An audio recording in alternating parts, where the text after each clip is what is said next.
modern-day Wildcats found themselves in a season of firsts. And after a first-ever semi-state championship, it was a first-ever appearance in the RCA Dome. Modern-Day started with excellent field possession towards midfield. Back into the end zone. Shore goes up for it for the Modern-Day touchdown. Oh, I'd hate to be Ryan O'Keefe all day, drawing the assignment of trying to take on David Shoy. I mean, that ball, anywhere in the vicinity, whether he's defended or not, he's going to come down with it. Although the Wildcats would fall to Bremen that November night, the season was the best ever for Wildcats fans and players. And with that great season behind them, a somewhat new call on talent challenges Modern Day into tonight's season opener with the Central Bears. Didn't play very well in the Jamboree, and we came back and had a really good practice Monday and Tuesday. I think we practiced really good today, and we'll be ready. Should be okay, but we come together as a team, and if we start playing hard, we'll be okay. We'd like to go back to the Dome, but right now we're just going to take it one game at a time, and Central's our #1 goal right now. Well, you know, we've been working hard, and we're pretty optimistic. And then, of course, coming off the Jamboree left us with kind of a sinking feeling. We didn't play well, and I'm not sure what the reason for that was, but we just didn't do well. So we started over this week, and I think we're feeling better about our practices. We hope that we'll be ready for Central. Central football has been amongst the toughest competition for all SIAC foes. Boasting perhaps the city's best quarterback, here is a team whose goals should be set high as the 1995 season begins tonight. I think we're really stacked at a lot of positions, but some guys that have to step up and play real well, and I'm really impressed with the practices we've had so far. I think we'll do pretty good this year. We have a lot of guys coming back. Everybody think that we don't have enough talent. I mean, not enough talent, but enough players to be returning. But last year we had a lot of juniors, and the juniors is what really pushed the team. Our whole team looks pretty good. You know, we're solid in all special positions, all specialty skill positions. Our line's looking really good. I'm excited about our defense. Our defense is looking really tough. Well, I think it should be another good game. You know, Modern Day had an outstanding team last year, and you know, they kind of surprised us. But as the season went along, you could tell they were a deserving team, and they just beat us. We feel like we have a very competitive and exciting football team this year, and you know, I hope that we play well. If we play well, I think we're going to have a great season. Tonight, it's opening night. As the 1995 high school football season begins, we begin with Modern Day and Central. Next.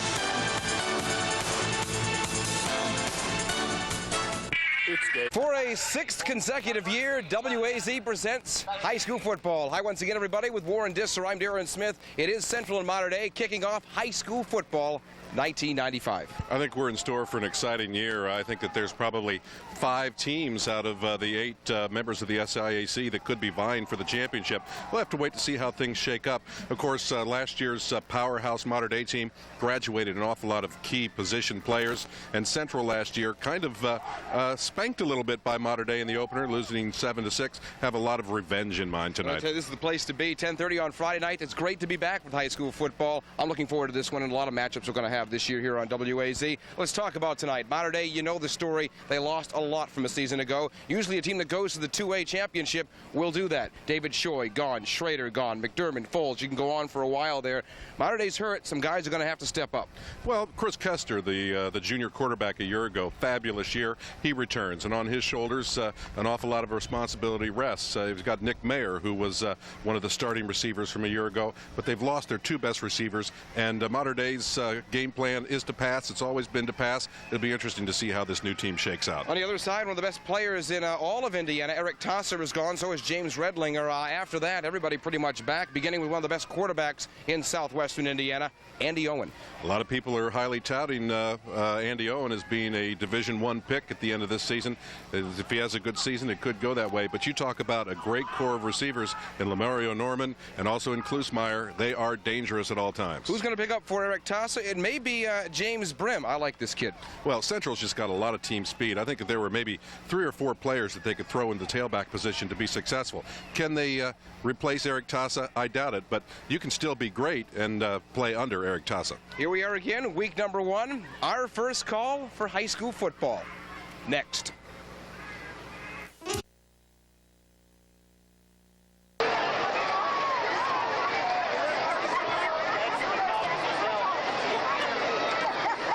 Down on Wrights Bowl, and welcome back to Friday night high school football, again alongside Warren Disler. I'm Aaron Smith, as we have the last couple of seasons, actually.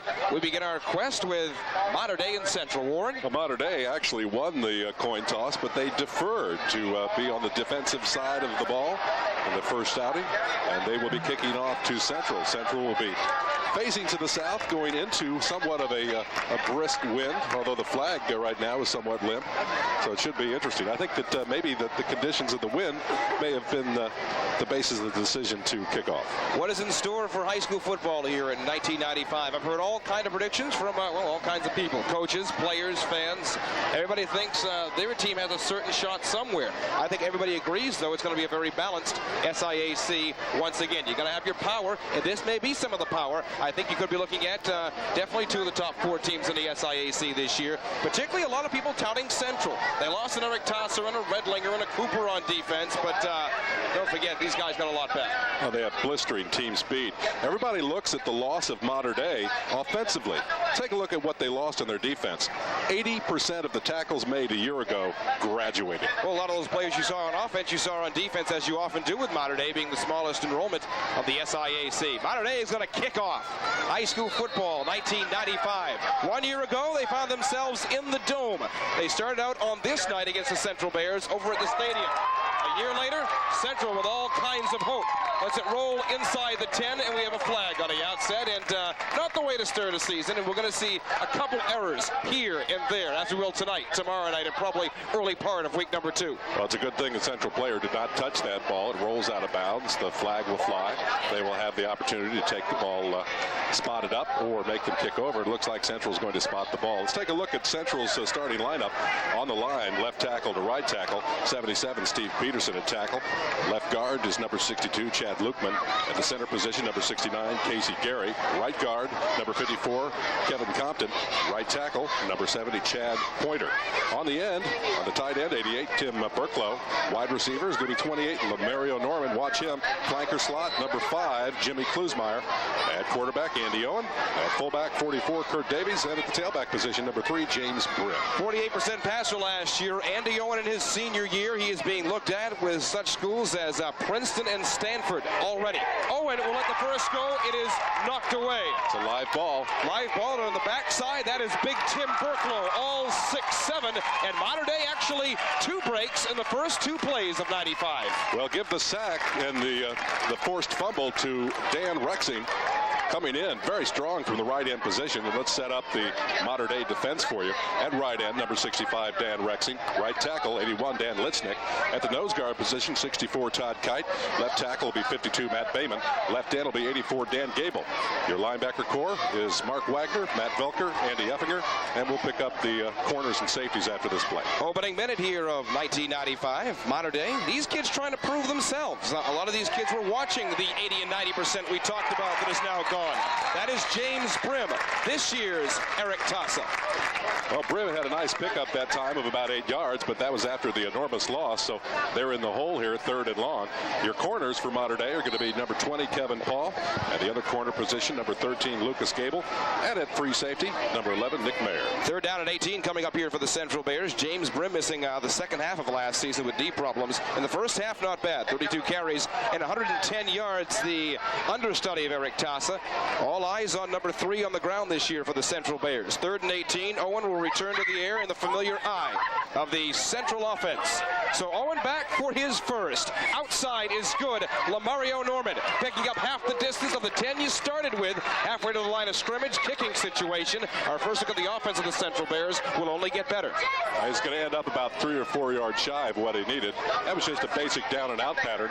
Hit him about 12 yards shy, expecting to make up the difference. Came up short. Mater Dei 11-3 a year ago. We'll take a look at their offense momentarily. Still, you got the same good quarterback, second last year in the state in passing. His name is Kester. Kester last year, 2,710 yards. Yeah, number 2 in the state. 201 of 361. And more on Kester momentarily. 2 back inside the 30 for the Mater Dei Wildcats. Burklow gets off a tremendous punt. 2 good kickers. Actually, a couple with good feet for Central this year. Mater Dei's season begins on the 25-yard line where it's Wildcats, 1st and 10. About a 5-yard return for Nick Mayer. He'll line up at the right end position. Let's take a look at Mater Dei's offense. As we said, Nick Mayer at the right end. You've got Matt Bayman, number 52, right tackle. Dan Rexig, number 65, at the right guard. At center, 64, Todd Kite. On the left side of the line, Adam Black at guard. Jacob Martin at tackle. And Jim Schiff at tight end. Quarterback will be Chris Kester, number 14. In the flanker position, number 20, Kevin Paul. Tailback will be 34, Matt Velker. And in the tailback position will be number 42, Mark Wagner. Well, Chris Kester averaged 13.5 yards per completion last year. Listen to these numbers again. 201 for 361. You throw the ball 361 times. He only threw 15 interceptions all year. That is intercepted. Son of a gun. And speak of which, Daniel Diekman is in for a very big year in that uniform. Diekman playing the left corner position. Played the ball extremely well. It looked like the route might have been mishandled.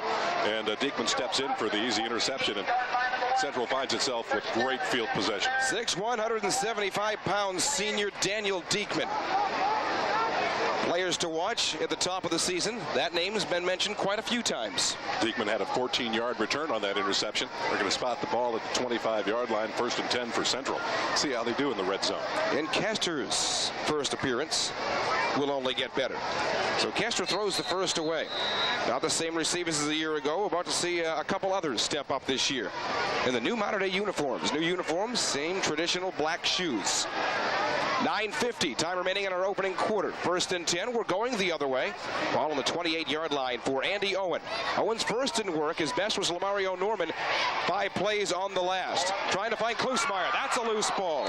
Opening game jitters, I think there's some down there. 2 fumbles now for the Central Bears. They've been lucky in that they recovered both of them so far. First time to Jim Klusmeyer's side.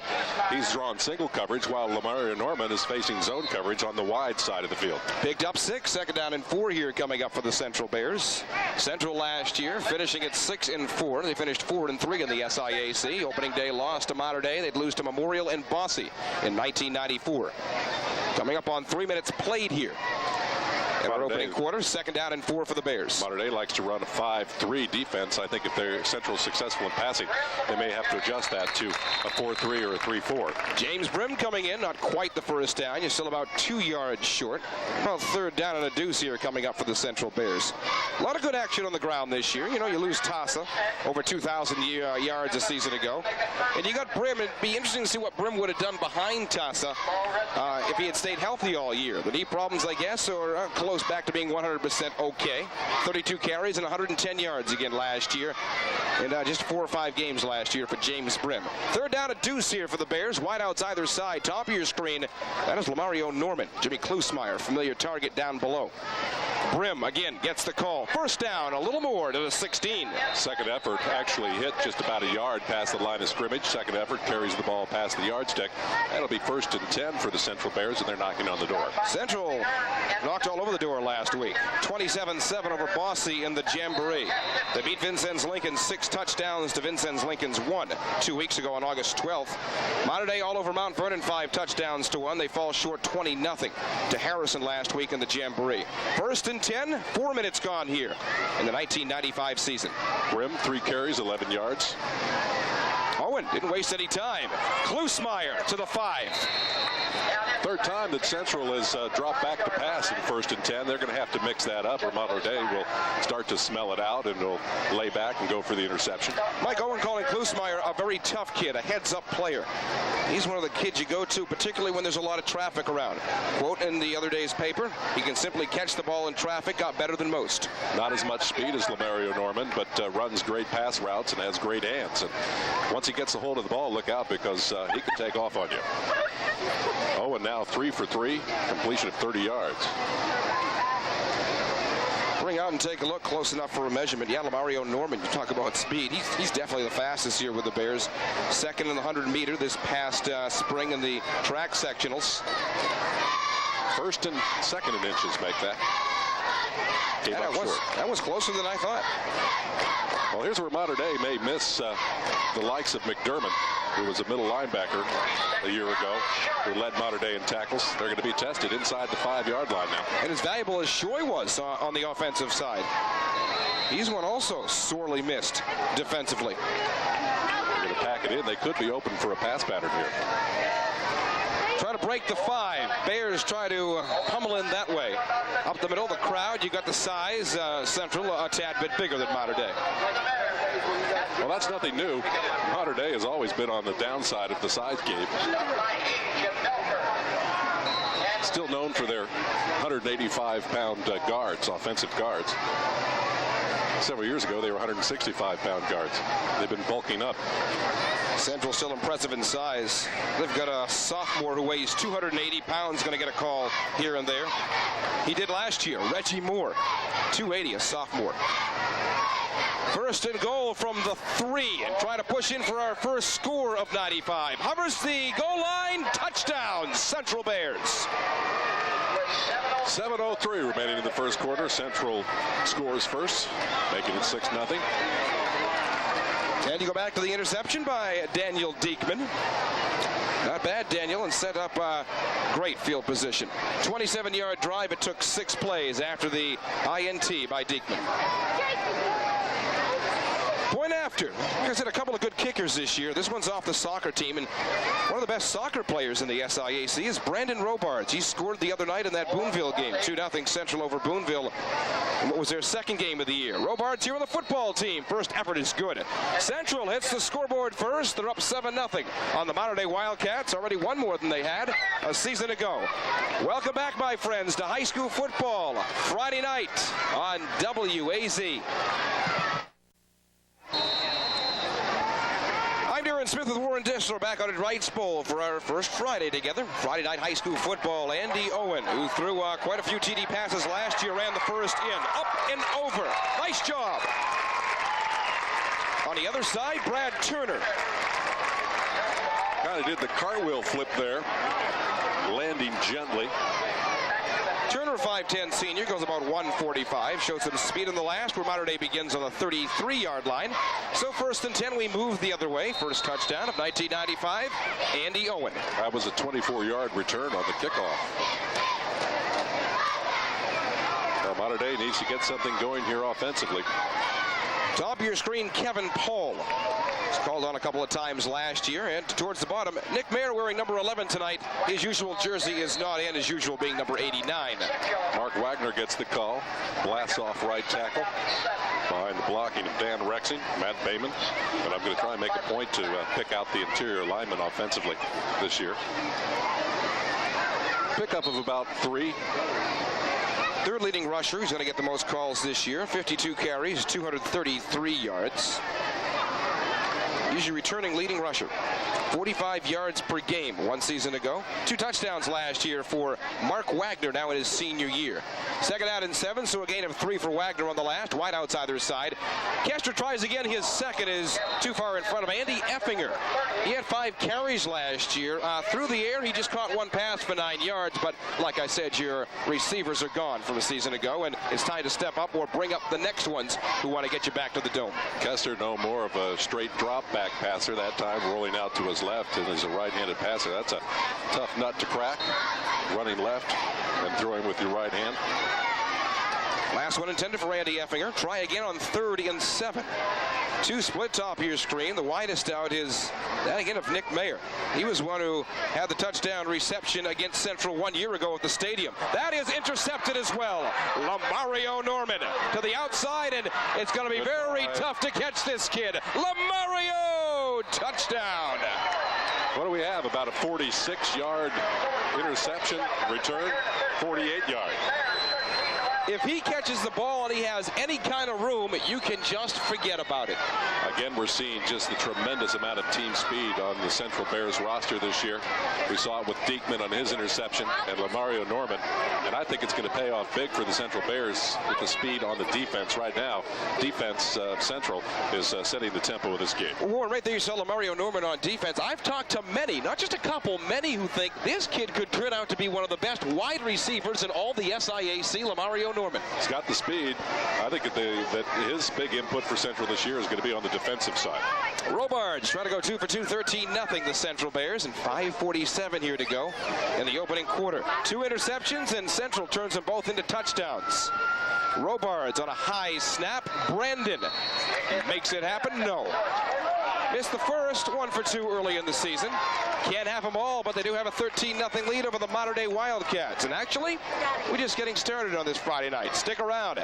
More to come from Wrights Bowl, Friday late night in high school football on WAZ. I'm Darren Smith with Warren Dissler. Wrights Bowl on this Friday night. 13-0. The Central Bears waste no time. Not at the 5-minute mark yet. 5:37 here to go and running. In our first quarter, Effinger almost lost the ball, brought it out to the 19-yard line where it's 1st and 10. Mater Dei Wildcats try again. And Chris Kester 0 for 3 in the air with 2 interceptions. Like I said, he just threw 15 a season ago. Kester up the middle. Good coverage that time. They wanted a penalty. Mater Dei did, and I believe more so Kevin Paul did. Big customer in his way. That is Kurt Davies, one of the best defensive players in southwestern Indiana. Davies, your offensive fullback, will line up on the inside linebacker right side position. That time putting the big hurt onto the Mater Dei receiver. He looks bigger than 6'3", 225. That is Kurt Davies. Boy, what a plus it is to have him back. 2nd and 10 here for Mater Dei. See if they put it back down on the ground. Again, Wagner probably your top choice. It appears to be that way in the opening week anyway. They'll go back, though. Draw. That worked for him. Wagner's 2nd carry. Picks up a couple on the ground here early. Had 3 in his last carry. Pick up a couple more that time. 6, 9 yards on the night for Wagner. 3rd down and 4 coming up for Mater Dei. Pickup of 8 for Wagner. Pick up of about 6, make it 3rd down and 4. 2 carries for 8 yards total. Well, I said about 9. You have to correct me and say 8. 3rd and 4. We're a little rusty, too, don't forget. I mean, that was the last football game we did. Mater Dei, late November. Wideouts either side. Kester, no luck to the air yet. Back on the ground. Mark Wagner to the 29-yard line. It's going to be very close to a 1st down. See what kind of spot he gets. He knew it. He kind of leaned forward with that ball. A little juke to the left and then cut back to the right on the handoff. Wagner took it off right tackle, trying to make everybody think that play was going left. They trapped on the right side. It looks like it may be just a little bit short. They're going to measure it. I was going to say from way up here, they're going to have to measure it because it looks close to me. Wagner's in the spotlight this year, Warren Dissler. Well, a year ago, Kester would use the passing game to set up the run. I think this year they're looking at a different scenario in which they're going to have to run the ball before they can be successful in passing. And that's what they're trying to establish here on this possession. That is going to be a tad short by about a football length and a half, so they got a little ways to go here. 4th down, and you got to get rid of it, I assume. Well, you've got the wind behind you. Good opportunity to kick and put Central deep in their own field. So Mater Dei will get rid of it on 4th and it's called about a foot or so. 4:32 here left in our opening quarter. Huddled up as if they're going to go for it here. It's not much. I mean, I don't know how well you saw that, but it's not a whole lot. That's why I said I guess they're going to kick it away, and right now they're not. I thought if anything they'd fake the kick and try it, but they're going to go for it. They try and draw them off sides here. And the timeout is called. Not a bad game plan. 4:20 here left in our first quarter. Let's take a timeout as well. Mater Dei and Central on our season premiere of high school football Friday night on WAZ. Welcome back, high school football friends, to Friday night high school football. Along with Warren Dissler, I'm Darren Smith. Our score 13-0. Thank you for catching us. I guess just before 11 o'clock here or thereabouts. We'll see if Mater Dei rethinks this. They're lining up in a huddle, which shows their first line offense out there. I still think they may be trying to draw them off sides to get the 1st and 10. Fourth, it says 4th and 1, but it's about 4th and about a foot, maybe a foot and a half. They'll go for it and try to stuff it right up the middle. Big guys in there for Central defense. Should be enough. Let's see where they place the ball. Well, they put it over to the 30-yard line, but let's see where they spot it. Looks like they're going to move it back a little bit. That's going to be closer than I thought. I think they've got it too, but it's going to be closer than I originally thought. Now, the Mater Dei fans are already starting to make some noise, like maybe they got ripped off a little bit by about a foot and a half or so. That's all you really needed, a foot and a half. They're going to measure this one again. It was 4th and about a foot and a half. Interesting decision by Frank Will, trailing 13-0, going for it, 4th and short. Well, I think he wants to give this team some confidence as well. Everybody's talked about what they've lost. These kids want to talk about what they have coming back. They got it. Well, yeah. Look how close it was, though. I think Kester needs to complete a pass to get his confidence going. And, you know, so many times last year they used to run a play with Shoy where he'd come off the flanker position and drop back actually about 2 steps and then take the pass and try and advance it upfield. Might be an easier completion for him than trying to advance the ball across the line of scrimmage. Well, Warren, you bring up a good word, confidence. And a lot of these kids want to get some quickly. Look for the quick pass out of the left side. Too much time. Our first flag of this nature. Of the season. Of the season. Well, no, the opening kickoff, there was a flag, but that didn't count. That didn't count, huh? Push it back 5. So a 1st and 15 here for the Mater Dei Wildcats. 3 losses last year for Mater Dei. Most wins ever in a season. 11-3. North 20-8 in the 3rd week. Castle 38-15. The 5A champions in the 7th week. Bremen in the championship game of the 2A 38-10. Be interesting to see how Mater Dei fares in the postseason. Now they've stepped up to 3A along with the likes of Memorial, Jasper, Heritage Hills. Some have called even those folks in Indianapolis the toughest 3A sectional is sectional 32, where Mater Dei is now. Try to get back what you lost. I think they did that to the outside 30. And Mayer right there. And they were listening to me. The little flare pass, the quick pass out to the left side. High percentage of completion ratio there. It's just what they needed. Now they may fake that pass and go long. Postseason a distant 8 weeks away, but they're in that 32 sectional this year for the first time ever with the Memorial Tigers, Jasper Wildcats, Heritage Hills Patriots, and Princeton Tigers. That is sectional 32, amongst the toughest in the state of Indiana in Class 3A. 6th play of the drive here coming up. Let's see if they don't fake that little flat pass and send somebody long this time. Inside of 3 minutes. Pumped once. Wide open. Kevin Pohl off to the 35 into attacking territory, and finally it works for Kester and company. Well, offensive coordinator Mike Gable and I are in exchanging psychic waves here. It's exactly what they did. They used to run that all the time with Shoy a year ago and Foles. We saw it used to its best ability against who was it? Providence, Clarksville Providence. Yeah, they ran that pass play just about every other time. That breezy cold night in Clarksville. Kevin Pohl on the reception. He had 1 call on the ground last year. That's why I said they're digging, and they're going to find some new talent here in 1995. Triplet split, top of your screen, keep it on the ground.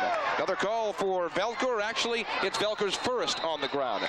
Little to no gain, and they may have lost a yard on that one. Velker first call to the outside. That's the speed of Central's defense. I'll tell you what, there was an awful lot of quick pursuit to the right, which might leave Central open to some sort of a reverse. See if they don't come back with that in another 1st down situation. Velker, amongst many of his duties, was going to step in full time for Jeff McDermott this year. Problem with having an extremely quick team is sometimes they get too much of a jump on the ball. Double pass, I think they were thinking. Flat out, I thought he may have dropped it, but he just juggled it. Lucas Gable gets his first call. Ball thrown backwards. That was actual lateral. Gable, who didn't have any through the air last year, actually was 2 for 3 through the air as quarterback himself. Gable a year ago had 2 carries, but no success rushing. That time, Gable on the flat pass tried to pick up something that way, and you're looking at 3rd down and about, I'll say 7-8 right here for the Mater Dei Wildcats. All the flare passing is going to force Central's defense closer to the line of scrimmage. As we saw with the 37-yard pass reception, opens them up a little bit longer. Wideouts either side, looking at 10th play of the drive. Kester double pump again, outside. Favorite target early here is Kevin Paul. That's a 1st down. Well, you talk about perfect timing. That's something that you have to work on day in and day out in practice. That's one of those pump fakes, and as soon as the pump fake takes place, then Kevin Paul made his cut to the left, wide open, and that ball was just put right on the money. 13-yard reception. Welcome to the Mater Dei limelight. Kevin Paul in the air, not bad. A couple of kickoff returns last year, Kevin Paul. He has 2 receptions for 50 yards on the night. First call that way. Wideouts again either side. Nothing new. It's a Mater Dei passing game. Up the middle, there is Nick Mayer inside the 10, coming to the 5, taken down at the 6-yard line. You give Chris Kester enough time to get back in the pocket and read the defense, his completion ratio is going to come up quite a bit, and that's what we're seeing now. The Central rush is very ineffective right now. Mater Dei's line is doing an excellent job of blocking. 17-yard reception for Nick Mayer. 41 seconds left. Stop the clock. 1st and goal, about 6.5 yards out. 11th play of the drive coming up here, and Mater Dei just changed it around just like that. This is the drive they needed. You're wondering why maybe they gambled a little bit, why Gable and Will wanted to gamble a little bit. These kids need some confidence. They don't need to go into the 1st quarter, or into the 2nd quarter rather, down 20-0. They're in the red zone. Sometimes it's so tough to get in once you're inside the 10. Trying to bring that one in. Wagner, who has 8 or 9 yards on the night, trying to come inside the 5. And that should be the last play of the quarter. Mater Dei giving up the first 13 points on 2 interceptions by Kester. 1 for Diekman and 1 for Lamario Norman. 2 names you're going to hear a lot about in the Central Bears this year. We have played our 1st quarter of 1995, and this one goes to the Central Bears with Mater Dei knocking on the door. Coming up next, we'll check out week number 1's Friday night other scores. High school football on WAZ. I'm Darren Smith with Warren Disler. Welcome back to Wrights Bowl. Mater Dei and Central here on opening night, as it was 1 year ago tonight, 2 years ago tonight, and 3 years ago tonight. Other scores on this night? Greg, let's take a look at them. First week of the season now, only several playing in the SIAC. Actually, it's kind of split with 3 games involving SIAC teams tomorrow night. You see the ones listed here and other scores from around the area. It is the first Friday of high school football 95. Something working against Mater Dei when they get this close to the goal line, being a passing team, is when you have a quarterback like Chris Kester who drops back into the pocket, you don't seem to have as many angles to throw the ball with the shortened space to the back of the goal. So actually he'd be better off maybe to run some sort of a rollout pass play here with the 2nd and goal to go, and that's really not Chris Kester's forte. 2nd down and 7 here. Again, 11th play of the drive for the Mater Dei Wildcats. Offsides. That hurt. Well, I don't know. Kester, I think, can now look at maybe dropping back into the pocket with a little bit more room to work from. Yeah, good point. I guess against most teams that can hurt. Not with these 2 quarterbacks we have here tonight. Believed to be 2 of the best. A lot of people have also been touting Kareem Neighbors over at North High School, who we'll see in a couple of weeks. But, yeah, you put Kester and you definitely put Andy Owen in that category as the best in the SIAC. The first quarter of play, Mater Dei picking up 4 first downs on 9 rushing attempts, 13 total yards. 4 of 8 from the air with 2 interceptions, 72 yards via the air, 1 sack. Central picking up only 2 first downs, 16 yards rushing. 3 of 3 from the air, Andy Owen is, for 30 yards. Total offense 73 versus 46, so Mater Dei ahead in that category. 2nd down and 12, trying to find something out the middle. That was close to being picked off, right on his coattail, if you will. Right behind Nick Mayer. Another good one for the Central Bears this year, and Daniel Diekman. He has already 1 interception tonight. Ball thrown slightly behind Mayer. Diekman right there.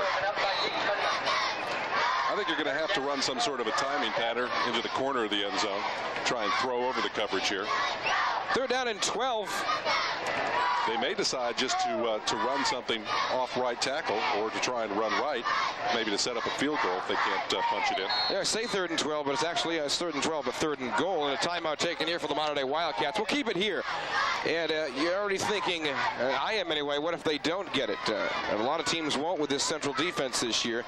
Mike Bishop, a perfect 4 for 4 from field goal range a season ago. This is in his range to get Mater Dei on the board. That's why I was thinking they may want to run to the right if they're thinking field goal, but you know, with the passing ability of Mater Dei, I don't think that they're thinking field goal right now. Not thinking about it, I'm saying if they don't get it. Bishop last year, not a bad kicker, and Bishop's got another year after this one. That was your sophomore kicker from a season ago, so we may see Bishop if this does not work. Central defense, I think, is going to be amongst the best in town. You were talking about North High Huskies moving Kareem Neighbors into the quarterback position. That's a real interesting move. Understand that he plays like a Landers from Harrison. Similar type of approach to the game. We're going to see a new quarterback tomorrow night for the Harrison Warriors. Jared Williams, the junior. Harrison hosting Jeffersonville, the Red Devils, tomorrow night here at 10:30. And like I said, 3 games tomorrow night. Wright's hosting New Albany here at the Bowl. That is Fill the Bowl night. The 6 surviving members of the 1933 state champions will be on hand. They will honor them. A little dinner before the game. Fill the Bowl night tomorrow night here, and Wright's in New Albany. Kenny Wallace is one of those guys, isn't he? No, he was off the 1923 team. Okay. Memorial is at Henderson County. Duffer Duffy. Best quarterback name in the area. Henderson County's Duffer Duffy. His father coaches the team. 3rd down and 12 has to be there, looking towards the end zone, just out of the reach of Nick Mayer. And now you make a decision. I think you bring on the Bishop. Well, yeah, you want to get some points on the scoreboard, and you're within Bishop's range. 3 points here makes it a 10-point deficit. 10 points is a nice, even number. It's not insurmountable, and it'll make Mater Dei feel like they've accomplished something. This has been a nice try for Mater Dei. It'd be unfortunate for them to come up empty-handed without any points at all. Well, Bishop last year, he kicked for 38 points. Perfect 4 for 4. Don't want to jinx him, but a perfect 4 for 4 going into this year. Bishop also had 18 tackles on defense, something little known about Bishop last year.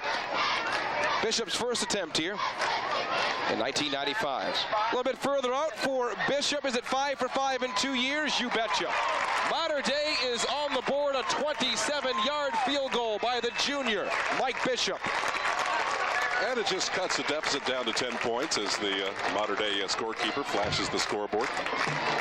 We will keep it here and talk about how much needed points for Mater Dei. Well, it makes the game much more interesting. I was fearful of the way it started that Central was just going to shoot out to a big lead, but Mater Dei has fought back very nicely and has brought themselves right back into this game. Now they need a really good defensive stand. Our chance to remind you this broadcast authorized and produced solely for the private, non-commercial use of our audience. Any rebroadcast, retransmission, descriptions, or accounts of this game without the express written consent of the Evansville Vandenberg School Corporation and WAZ is prohibited. Our producers tonight, Rick Goodman. Also, TV 52 welcomes Rob Underwood to the WAZ staff. Greg Grodius manning the controls at Master Control on these Friday and Saturday nights this year. Mater Dei is on the board. 13-3 our score. Central keying in on 2 interceptions. Diekman and Lamario Norman took it in and got the big second one for the Bears. Bears will get it back. They touched it. Little touch and taken here on the 20. Lamario Norman. There's a good bet, huh? Tries to squirm his way to the 38-yard line where it's 1st and 10 for the Bears. Nice return. First opportunity for Mater Dei to hit Lamario Norman was back at the 28-yard line, and lo and behold, the ball is now resting on the 40. 18-yard return for Lamario Norman. I think you'll see him break some kickoffs for points. He's your fastest. 9 receptions a season ago for 208 yards. That's 23 yards per catch, and he made the most of those after the catch. With all the team speed that Central has, they say that Harrison has even more. Lamario in motion. He was at the bottom of your screen. This again is Brim to the 45. Half the distance for the Bears. Nice hole opened up on the right side behind the blocking of tight end Tim Burklow and right tackle Chad Pointer. You know, I talked about James Brim at the top of the telecast, and you always wonder how he's going to come back. I mean, he didn't miss the first part of the season. He missed the second part of the season. So in actuality, he's been off for almost a year's time. That can affect you. I've not seen it affect Brim here in the opening carries. He's done quite well. He's got 4 carries for a total of 16 yards. I think you'll probably see him carry the ball between 15 and 20 times in the game. Go-to on the ground this year for the Central Bears is number 3 in James Brim. Brim gets it again. The call to about the 50-yard line and very close to a Central first down. He'll come up a little bit short. They'll mark that ball probably about a yard shy of what he needed. Now they're going to give him the first down. I thought his knee was down, but officials saw it differently. Getting set to get into modern-day territory.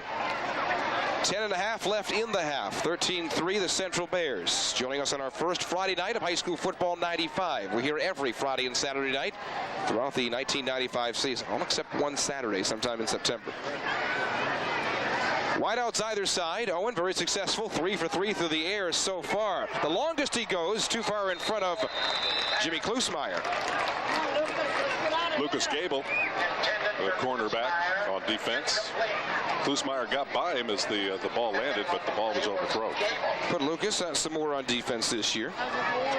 Right now, the difference in this game has been the Central defense, and in particular, the 2 cornerbacks for Central. Last intended for Klusmeyer. Klusmeyer, 33 passes caught last year for 599 yards exactly. I gave him 600. 11 touchdowns last year also for Klusmeyer. Second down and 10 here for the Bears. That's the first not completed by Andy Owen so far here tonight. Wideouts either side. The familiar eye of the Central offense. Quickly this time to the outside. That one worked. Klusmeyer past the 40 into modern-day territory. 39-yard line and good for another Central first down. 2 back-to-back first downs gained by Central. They've got their game in high gear right now.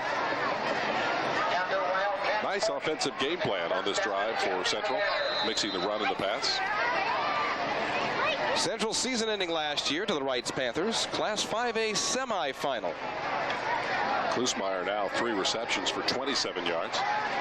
Mention a Central team that has a little bit of redemption on their mind. This series has kind of gone back and forth. Before last year's win, though, for Mater Dei, they had not beaten Central since 1986. Right now they're down by 10 outside, and the first call for Chinua Farmer. Not bad. I like this kid. 5'9" senior now. We've seen Chinua bit and bit year after year. What broke Farmer on that is Lamario Norman came in motion from the right flanker position and put a big block on the left defensive end for Mater Dei, Dan Gable, which allowed Farmer to get loose around the corner. Farmer, whose father coached right here at Wrights High School for years, the basketball team. Second down and 6 here for the Central Bears. First call for Farmer, wideouts either side. Bottom of your screen is Klusmeyer. That's a good bet, or you may go back on top. Yep, back to Klusmeyer. Almost a flat pass, but Klusmeyer cut inside to the 25. Struggles to get away. The kid's also strong. It took actually 3 to bring Jimmy down to about the 25-yard line. Yes, another first down for the Central Bears. Picked up an extra 2 yards on that second effort. Had to go down or else he would have been creamed. 3 first downs on this drive for Central. Inside of 9 minutes here in the second quarter. 7th play of the drive here coming up. Lamario Norman to the top of the screen, and again Jimmy Klusmeyer, that familiar target down below. From the eye again will come Andy Owen. Defense trying to hold him. They did the first time. The scoring game coming off the interceptions. That one was almost intercepted. You're looking for Lamario Norman on the other side. Kevin Paul trying to turn about fair play. Well, I think if Kevin Paul would have been playing the ball rather than Lamario Norman, he would have come up with the interception. But, well, you got to stick close to Lamario Norman. So it sounds easier to play the ball and not the player, but when you're facing number 28, you've got to keep an eye on it.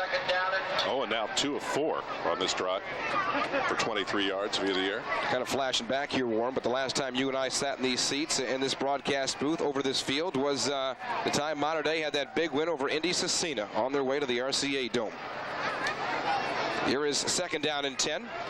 Your wideouts either side. They go back to Brim on the ground. A loose ball, and Mater Dei has that one back. Just the break the Wildcats were looking for. That really makes the game interesting now, because I was thinking the same thing you were, Warren, right at the outset. The 2 interceptions thrown by Kester, all of a sudden, bang, bang, it's 13-0 the Central Bears. No one likes to see a blowout, and of course, unless you're rooting for that particular team. But Mater Dei, a much-needed break to work it back the other way, to get right back into this ball game. They put something on the board here again. They're right back in it. 3 fumbles now for the Central Bears, 2 that they recovered, and just this one that they lost. Stops their drive. Kester very busy here in the first half. Mater Dei gets it back. He'll work from the eye. Wide outside their side again. Kevin Paul to the top. At the bottom, that is Jim Schiff. Looking right up the middle, though, it's Nick Mayer. He's going to get a lot of calls, and I'm kind of surprised they're not putting 2 men on Mayer, because he's definitely your go-to in the air this year. And anybody who does their homework on Mater Dei football and take a look at what they have coming back, Mayer's your automatic go-to. I would say 70% of the time, at least in the opening week, huh? Well, they've been running him at a tight end position, even though he can also go wide out.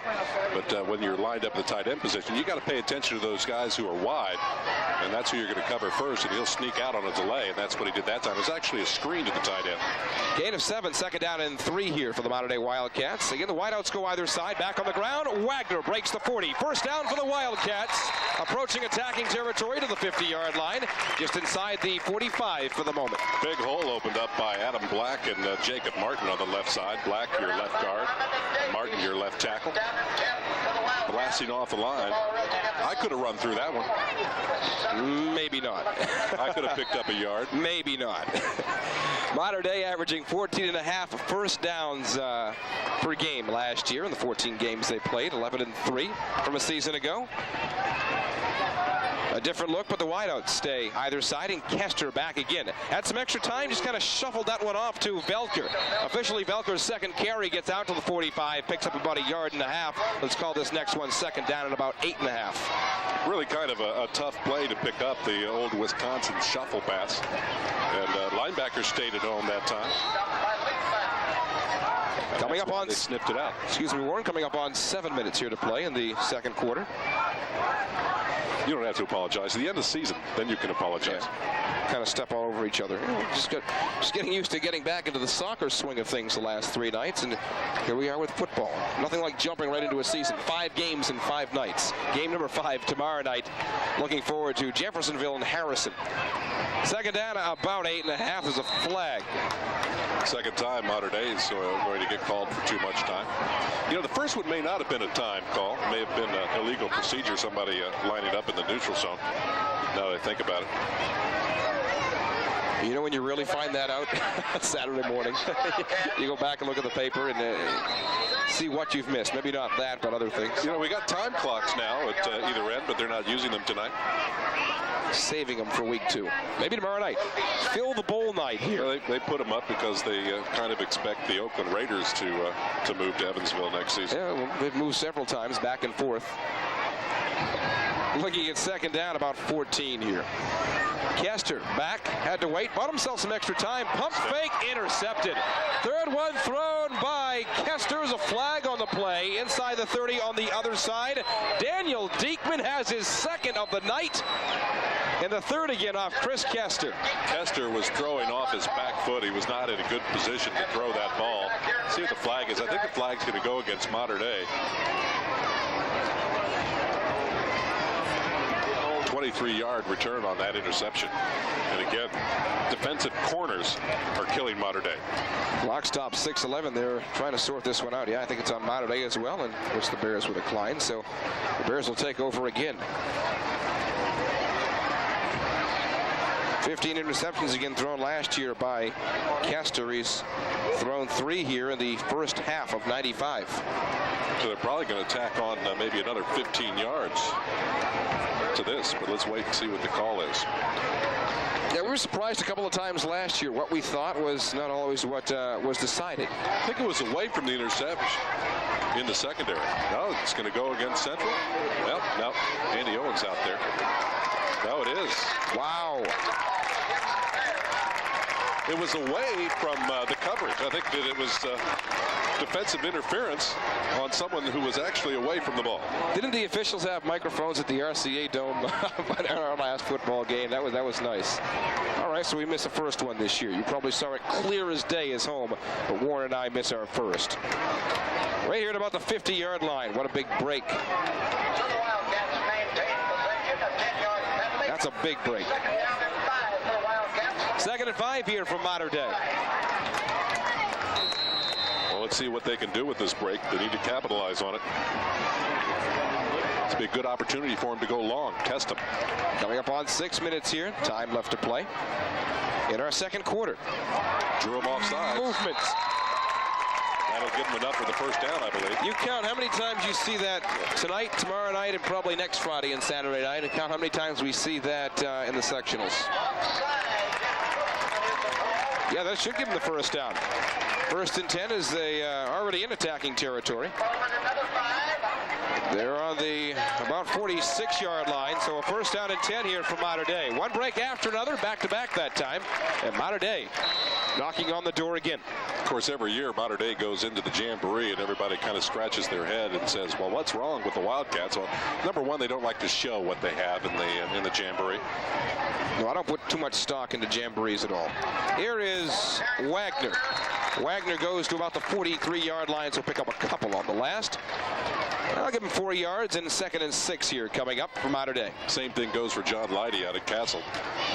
And Castle did not do well in the Jamboree. Said Wagner make that Velker on the last. 18 carries last year for 46 yards for Matt Velker. 3 calls here tonight for Matt. 2nd and 6 here coming up for Kester and company.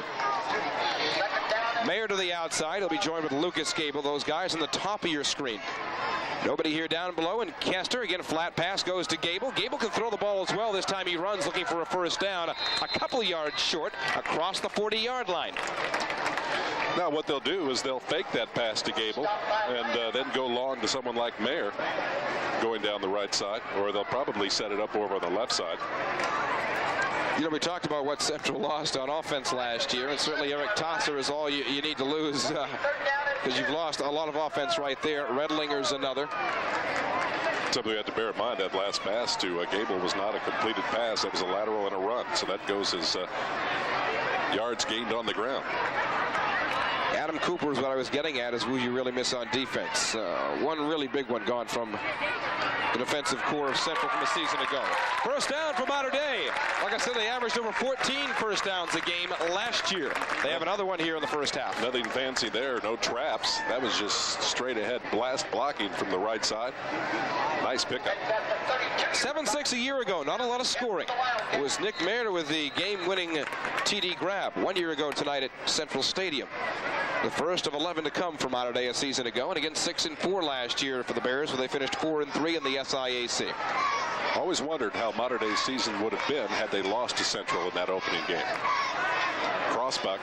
Not a lot of room this time. Gang tackled 3 right there in to help out. Just quite a few big bodies. Luke Snyder, one big center, 6'2", 200-pound senior.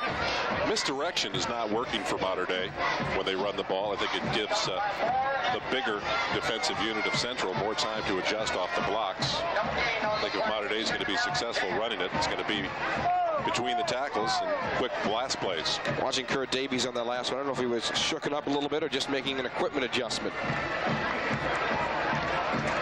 You know, it used to be that you used to see a lot of pulling guards, but anymore, that's not a big part of the game.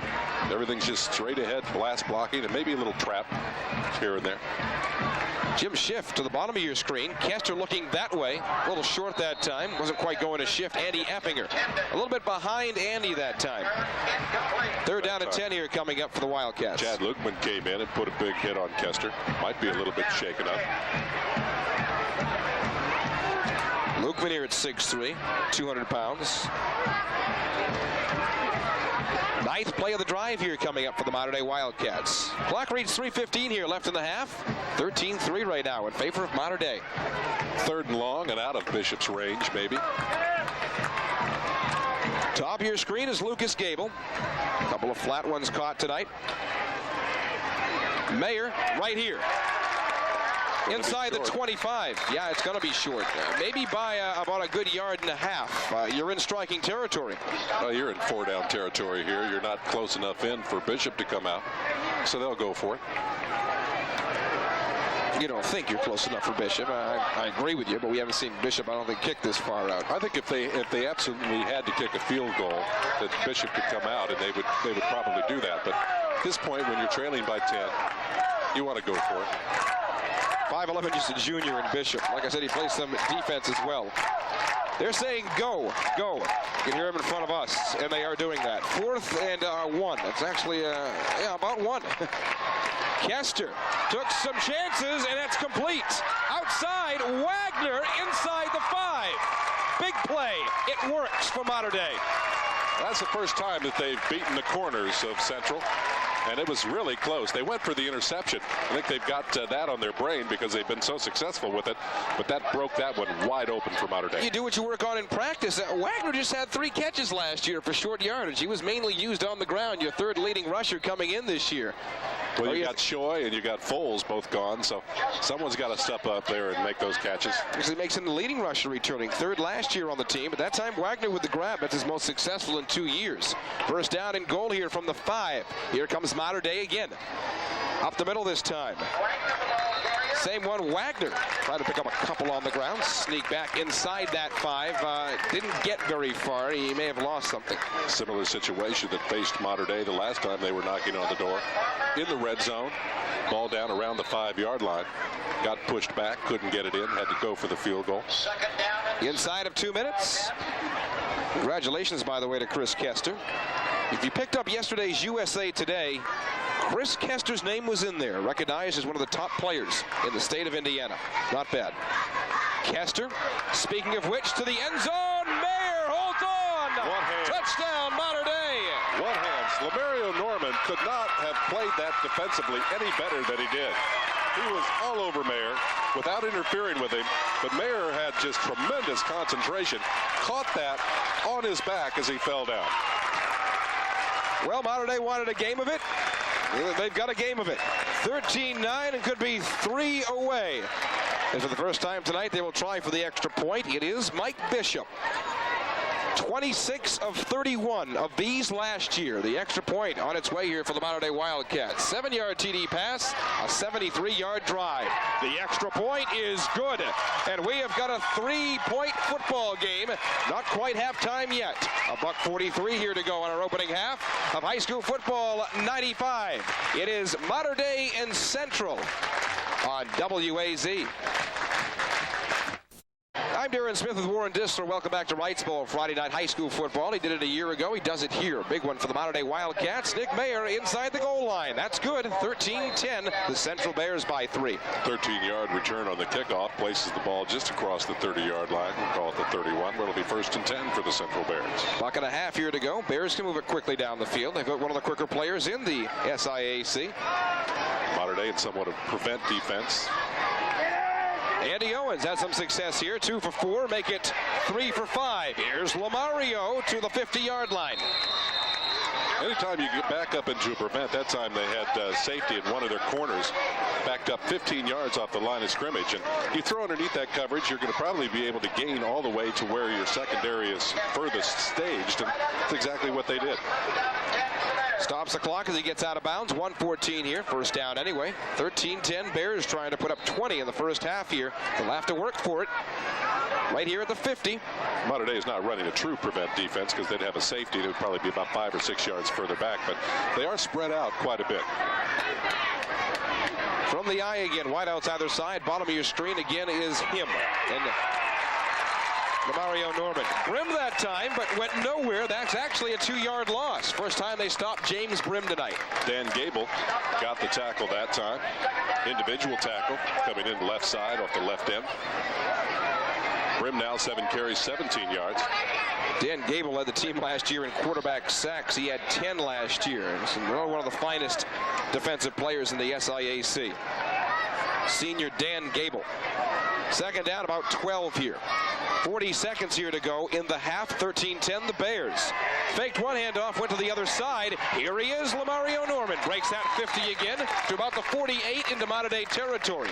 Clock continues to roll. He is so slippery, but that time the initial surge by the Mater Dei defense on the right side kind of nailed him somewhat in the backfield, slowed him up so that the pursuit could bring him down after about a 2-yard gain. Third and what, 7 now? 8? Third and about 8. Mike Owen gets his timeout. I think he's saying he called for it a lot earlier. 24 seconds off the clock. I saw Owen signaling for a timeout with about 28 seconds left. He may have lost 4 seconds on that. You got 24 here. I think this may be one of the heat timeouts that they call the early part of the season. This will not be charged either side. No, he called it. Did he? Yeah, I saw him signaling for it. Well, what a nice night. I mean, it was hot today, but it's cooled off extremely well. Very comfortable for the fans here. Central bringing a nice contingency across the field. Yeah, you didn't want to wear a shirt. You wanted to wear your Otters t-shirt or something. You didn't want to wear a shirt and tie tonight, did you, Walt? Yeah, Otters are going up against high school football tonight. The Otters are at home. Be interesting to see how that affects their attendance. Well, there was only 3 games in town versus your usual. Actually, it was just 2 games here in town. Castle played at Boonville tonight, but there was one at Enloe and one at here tonight, which you're watching now. And yeah, it'll be interesting to see in the morning what the Otters drew. They're out of the race. Nice article in the paper this morning. Thanks to the fans. And boy, was that something else, the way they turned out in the summer #1 for the Evansville Otters. They have their fan appreciation night where the Otters thank their fans this coming Monday night. It's not up against anything sports-wise, so see if we can't fill the place again.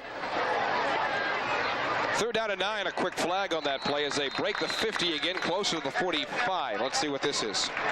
Late flag thrown by the back judge.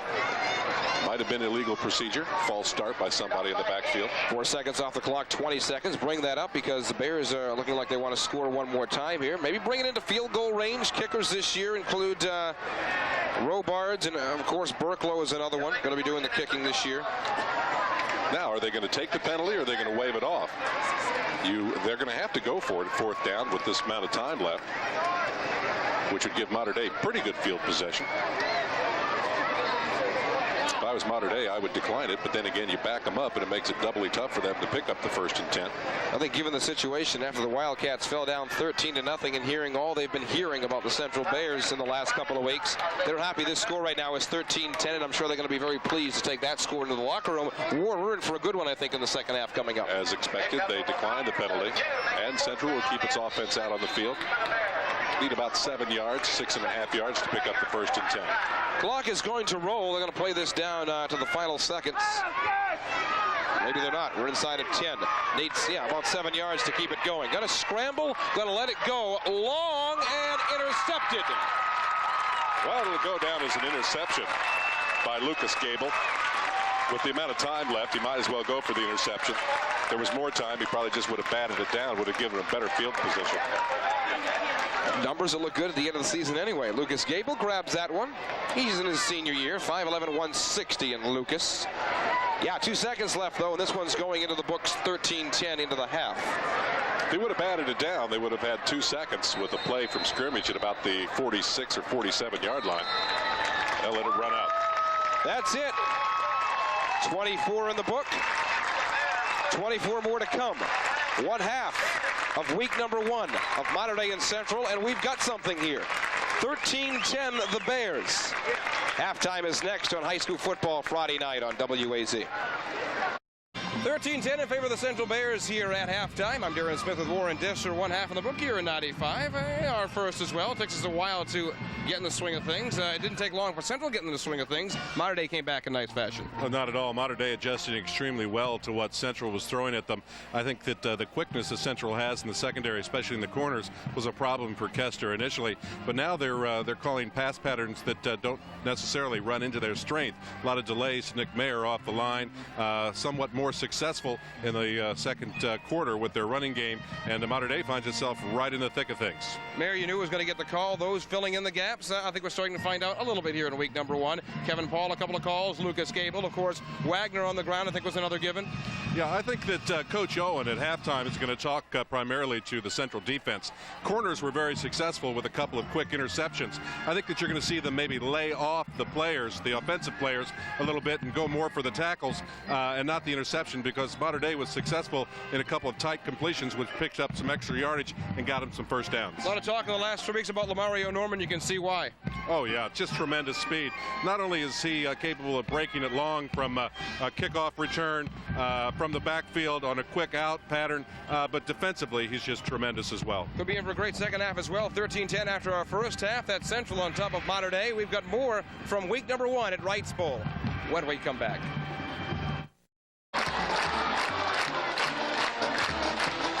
Getting set for third quarter action on this Friday night of high school football. 13-10 after the first half. First half stats, here's WD. Mater Dei ran 29 plays, picking up 9 first downs, rushed the ball 14 times for 38 yards. Via the air, Chris Kester 8 of 15 with 2 interceptions for 109 yards. Total offense for the Wildcats, 147 yards. Central Bears got off 22 plays, 7 shy of Mater Dei's counter. And they picked up 6 first downs, 3 short of what Mater Dei did. Rushed the ball 13 times for 33 yards, 5 yards short of Mater Dei's mark.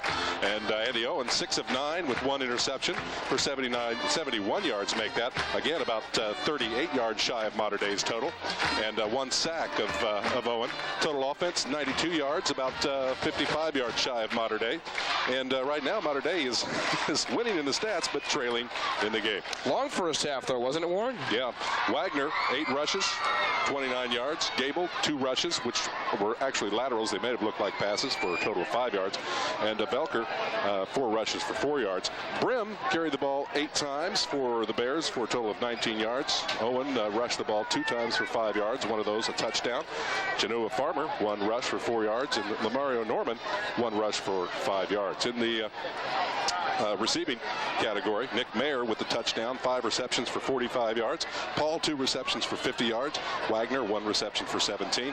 Klusmeyer 4 receptions for 38, and Lamario Norman 2 receptions for 33 yards. Coming up next for the Mater Dei Wildcats, and we will be there next Saturday night at Enloe Field, as we will be tomorrow night. But up next for Mater Dei is Memorial. Familiar rivalry renews again next Saturday night at Enloe Field. North 2 weeks from tonight. For the Central Bears, highly anticipated Wrights in Central. You betcha, this early in the season. Friday night at Central Stadium, and then Central takes on Castle 2 weeks from tonight. That's coming up for Mater Dei and Central in the next couple of weeks. Tomorrow night, yeah, let's take a look at the junior quarterback Jared Williams over at Harrison, and amongst the talent they have coming back, there's some talent there. I was out there earlier this week watching Harrison practice. Jared Williams, a perfect 4.0 academic student at Harrison High School. Of course, his dad, a graduate of Mater Dei, a wrestler in the Mater Dei program, was the wrestling coach at Harrison, and was also an assistant football coach at Harrison. So good genes in that family. Harrison and Jeffersonville tomorrow night at 10:30. Our first look at Mitch Marsh here in 1995. Of course, when your dad's the assistant principal, Jared Williams better be a 4.0. That's got to be tough. Yep. Memorial is at Henderson County tonight. Coach Duffy and his son Duffer. That's a great name, huh? Duffer Duffy. It's almost as good as Deuce Reader. Sounds like a cartoon character. Warner Brothers cartoon character. Tigers get the Colonels tomorrow night. Wrights has Fill the Bowl night. 6 surviving members of the 1933 state championship Wrights football team will be on hand tomorrow night. Wrights hosting the Bulldogs of New Albany. That's tomorrow night here at the Bowl. Well, if you could measure the success of an upcoming season for the Wrights Panthers based on the number of banners that they've sold, my God, they should go undefeated. This is the most number of advertising banners I've seen at Wrights Bowl in a long time. We ought to get their sales staff in our office, huh? Or I wish I would have made the banners. Yeah. I didn't. That's right. 13-10 after our first half. We thank you for coming back to high school football here in our 6th consecutive season of covering high school football, and for me, not a better job in the world than coming out here every Friday and Saturday night, and hoping to see some of the best in Indiana. Last year, some of the best was right here in the Mater Dei Wildcats, and Central has all kinds of hopes in 95. I think that right now we have 6 teams possibly vying for the SIAC championship, and I'll tell you what, the bottom 2 teams, they haven't played their first game yet. Maybe there may be some prizes there, but you know, what's going to win it? You know, is it possible that 5-2 or maybe even 4-3 could 4-3 with 3 or 4 winners? Who knows? Very balanced. I've heard it again. I heard it last year. We were balanced a year ago. 24 more to come. 13-10 right now in favor of the Bears. Mater Dei pays off in the top of the game. They won the coin toss. They elected to get on defense first, so they'll get it first here as we begin our third quarter. 13-10 and getting set for our second 12 for Central to get rid of it this time. Brandon Robards will do the honors. Robards, very busy week for him as well. Practices kicking during the week when he's not playing soccer. Tell you what, there's no better coaching staff at adjusting at halftime than Mater Dei, but they really don't need to adjust. They were really controlling the tempo of this game. Nice catch, actually, right into the arms of Brandon Boots out to the 35-yard line. Got a piece of that one, held on. I thought maybe kind of dangerous going after it for a little while there, but yeah, Brandon Boots did a good job holding on. He's just a sophomore, 5'11", about 155 for Brandon. Well, let's see if Daniel Diekman and Lamario Norman maybe don't play quite as wide open defensively as they did in the first half. It worked for them in the first quarter. Didn't work for them in the second. They may back up an extra couple of steps and play less to the ball than the player. Opening minute of our third quarter. 1st and 10 in front of you. Wideouts either side. Kester. Against him, 3 interceptions. He did throw a TD pass. That flag before we really get started. Too much time again. I believe that would be the second time that Mater Dei's been nailed on that. That's one of those early season jitter type of things. False start, not delay a game. Some movement on the line that we could not detect from up here. You know, you and I were talking during halftime before we get started here. What a great job the coaches of Mater Dei, and actually they do throughout the SIAC. Frank Will is in his 20th year, Warren. 122 wins, 97 setbacks. And that includes the year he was at Rex Mundy, that 2-8 season in 1971. But coaches with a lot of longevity in the SIAC who come back and do a tremendous job. 71, Rex Mundy combined with Mater Dei. Big hopes for that year. Kind of fizzled out. The two teams did not meld well together. Up the middle, trying to find some more room. We saw this kid back in the first half. We saw a lot of them last year. Wagner picks up a couple on the ground, some of which you lost earlier. You're taking a look at second down at about 9. Wagner and Mater Dei finding some success on the right side behind Matt Bayman, Dan Rexing. Across the line, they're facing Reggie Moore and Jerome Bell at nose guard. You got Cole Lamb and Luke Snyder out there at the linebacker position. Well, Wagner had 81 tackles on defense last year, so he was used quite a lot there as well. Also returned a couple of kickoffs a season ago. Had a bunch of them for about 150-plus yards.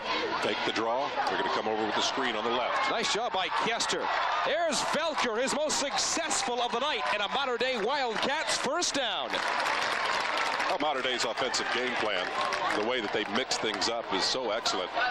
They run off to the right side. That time they faked the draw and they just drew everybody into the center and then ran the screen left and picked up what they needed for the 1st and 10. Well, it seems like Mater Dei's had the football all night. We've got a ways to go. The interceptions were quick scores by the Central Bears, but for the most part, it seems like anyway, Mater Dei's had it most of the night. Stan Gerard gives me his keys to the game before the game, and one of those is ball control for Mater Dei. Keep Central off the field offensively, and that's what Mater Dei's been doing since the second quarter. 2 minutes gone here in the third. I told you that reverse would work, and there it is. All kinds of success for Wagner. His best run of the night taken out at the 18-yard line. Well, I think that Mater Dei coaching staff kind of looked at what might work, and they've got some great spotters up here. And I saw in the first quarter when they tried to get wide to the right, and there was over pursuit with all the tremendous speed that Central has, that some sort of a counter play or reverse would probably pick up a lot of yards. That time, 43 yards from scrimmage. Mark Wagner, 52 carries last year for 232. He's going to break that in week 3. Probably going to break that in week 3. 10 carries for 77 yards Wagner has right now. He's on that pace right now, isn't he? 1st and 10. Let's come up the middle. Nothing that time. Wagner and Velker getting a lot of calls here tonight. Doing very, very well. Well, with Mater Dei deferring the opening kickoff and kicking off instead of receiving, puts them in prime position if they score here, taking the lead and really putting a lot of shock into the Central squad. This already is a better game than it was last year. 7-6 didn't do a lot for me. A lot of scoring opportunities last year, but I'd much rather see some scoring and back and forth how we're going right now. While some football purists would say 7-6 is the epitome of football, especially if you like defense. Two top of your screen now, triplets up there. Nick Mayer, the furthest on out. He'll go up the middle, almost picked off again. We've seen 3 tonight almost picked off. The closest that time was Klusmeyer. Should have been a hold there. They didn't call it.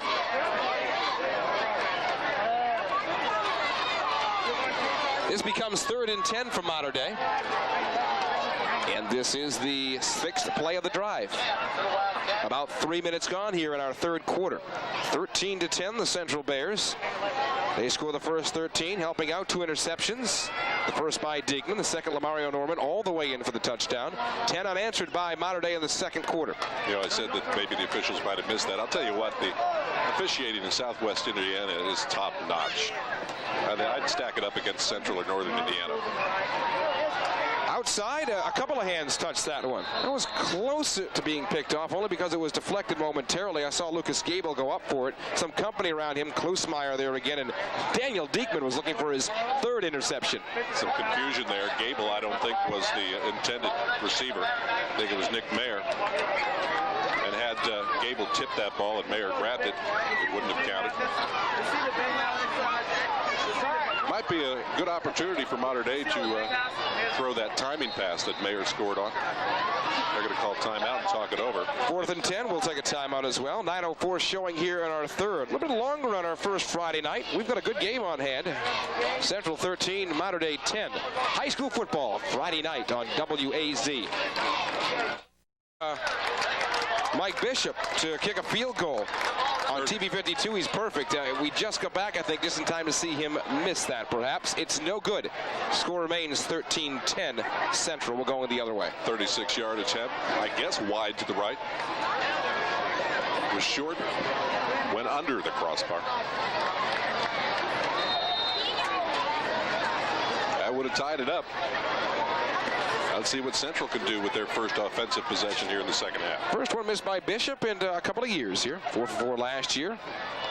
Had one earlier here tonight. 8:58 here to go in the 3rd. It's Central first time in the 2nd half. 1st and 10.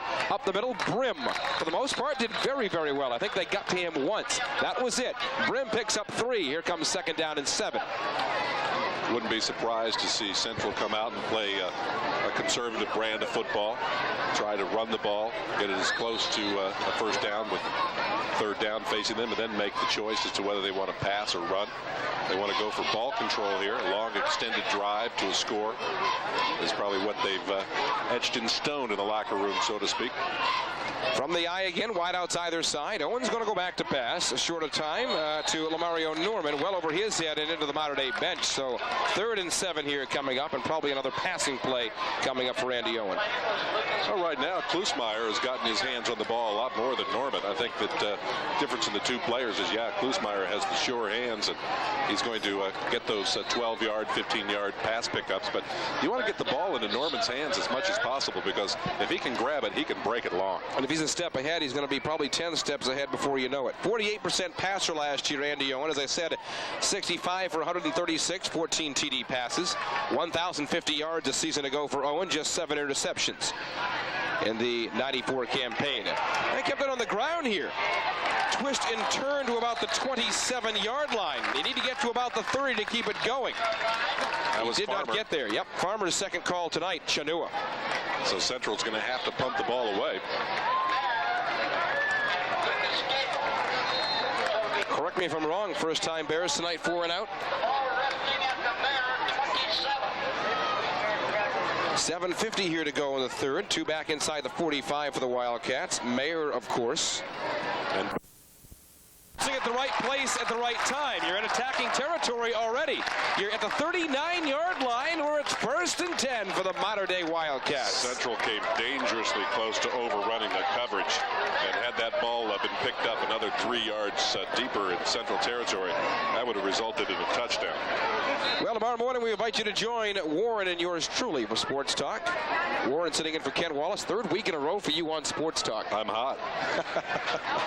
Tomorrow morning, live at 10, Sports Talk. Let's talk about this one and what's coming up tomorrow night and anything else you want to talk about. Sports Talk tomorrow night at 10. First and 10 here for the Wildcats. Second possession of the second half. Turned around just in time. Right there, Kevin Paul, close to a first down. Well, Paul knew what he needed for the first and 10. I think that was the call, to go out 10 or 11 yards with the curl out back to the ball. Perfect timing. You know, Paul's most impressive numbers last year was his kickoff returns. He had 6 last year for 74 yards. That was about 12.5 per return. I told you he just had 1 call on the ground last year. I think he had a punt return for like 6 yards and had about 50 or so tackles from a season ago. 8-yard reception for Paul in the last place. 3 catches for 58 in the game so far. Gable bottom and Mayer on top. A loose ball, and looks like maybe somebody got a hand to it, and Central trying to recapitalize. A couple of turnovers tonight, a couple that cost Mater Dei early. The Central Bears snag one. We're going the other way. Kind of evening things up on crucial mistakes. Central had 3 fumbles, losing 1. Now Mater Dei loses a fumble. Clock stops, 6:17 here in the third. Score holds up 13-10, 13 in the first quarter for the Bears, 10 in the second for the Mater Dei Wildcats. One of 2 games in the city tonight. North and Bosse finished out at Enlow hours ago. Castle over at Boonville tonight. 3 go at it in the SIAC tomorrow outside the conference. Memorial at Henderson County, Jeff at Harrison, and Wright hosting New Albany right here. First and 10, Bears, second possession of the second half. First option on the ground, Chanua to about the 27. Really didn't get off anywhere. That's a loss of 1. Well, Andy Effinger came in right behind Dan Gable. We've been calling Gable's number all night. Gable kind of stuffed everything up. Effinger got the tackle. Second and 11 here coming up for the Central Bears. Yeah, I think Andy's game is definitely a throwing game. Doesn't rely on it as much as a Kester will or Mater Dei will. See if he goes back to the air here on about 2nd and 11. 5:20 here to go in the third. Again, 13-12. The Central Bears from the eye and wide outside their side. Lamario Norman at the bottom. And Owen shuffle it to the outside. Here's Brim. He has some speed. Big kid, but speed. Half the distance, 37-yard line. Maybe about 4 yards to go. You got back what you lost. Maybe 3rd and 4 coming up here for the Bears. Looked like a hurdler there. Mater Dei has slipped into a 4-man front defensively now. Opened up with a 5-3. Now showing 4-2, and they're bringing their corners up closer to the line of scrimmage. So even though they're spread out, almost looks like a 6-man front line. Better spot than I thought. 3rd and 3 here coming up for the Bears. Crucial 3rd down for Central here. They need to keep possession of this ball. This sets up nicely for Brim again. A couple more on the ground. Maybe Farmer. We've seen him a couple of times tonight. 4:25 here left. They will go to Brim, needing 3. Didn't get there. Mater Dei defense does it again on the Central Bears. Tell you what, now they've gone to a kind of a 4 with 2 linebackers. Matt Felker and Andy Effinger are in the linebacker position. It looks like Wagner has kind of dropped it back and gone over to one of the corners in a 4-2 alignment. Shook it up on the play. That is Kurt Davies. You don't want to lose him, not even for a play. Now he's crucial on both sides of the ball. So they're out to take a look at Davies. When I say he is one of the best defensive players in the SIAC, I mean it, Warren. This kid is very valuable. You're right on both sides. Well, remember that he is probably the key person to block on all the running plays. He'll line up in front of either Brim or Farmer, and he'll be the first man through, and they're looking for him to pop those linebackers out of the way so that they can break their scat backs a long distance. Well, from up here, it looked like he was hurt on the lead block, and the good news for him is he's getting up on his own power, so he'll miss a play or 2 here, but does not appear to be anything serious to one of the best defensive players in the city of Evansville. 4th and 3, and Central gets rid of it. 4:10 here to go in the third. 13-10, the Bears. Score stays the same since halftime. 2 backed up inside the 35 for the Wildcats. Boots to the outside, and Nick Mayer, trouble here. Trying to scramble is Tim Burklow. Got off a better kick than the last one, actually. Takes a central roll and dies inside the 30. How about that? Great job to evade the pressure and got that ball. I think he kicked it with his left foot. 6-7. Kid scrambled. Tim Burklow. Nice job. 34-yard punt on that one. Last punt was 16.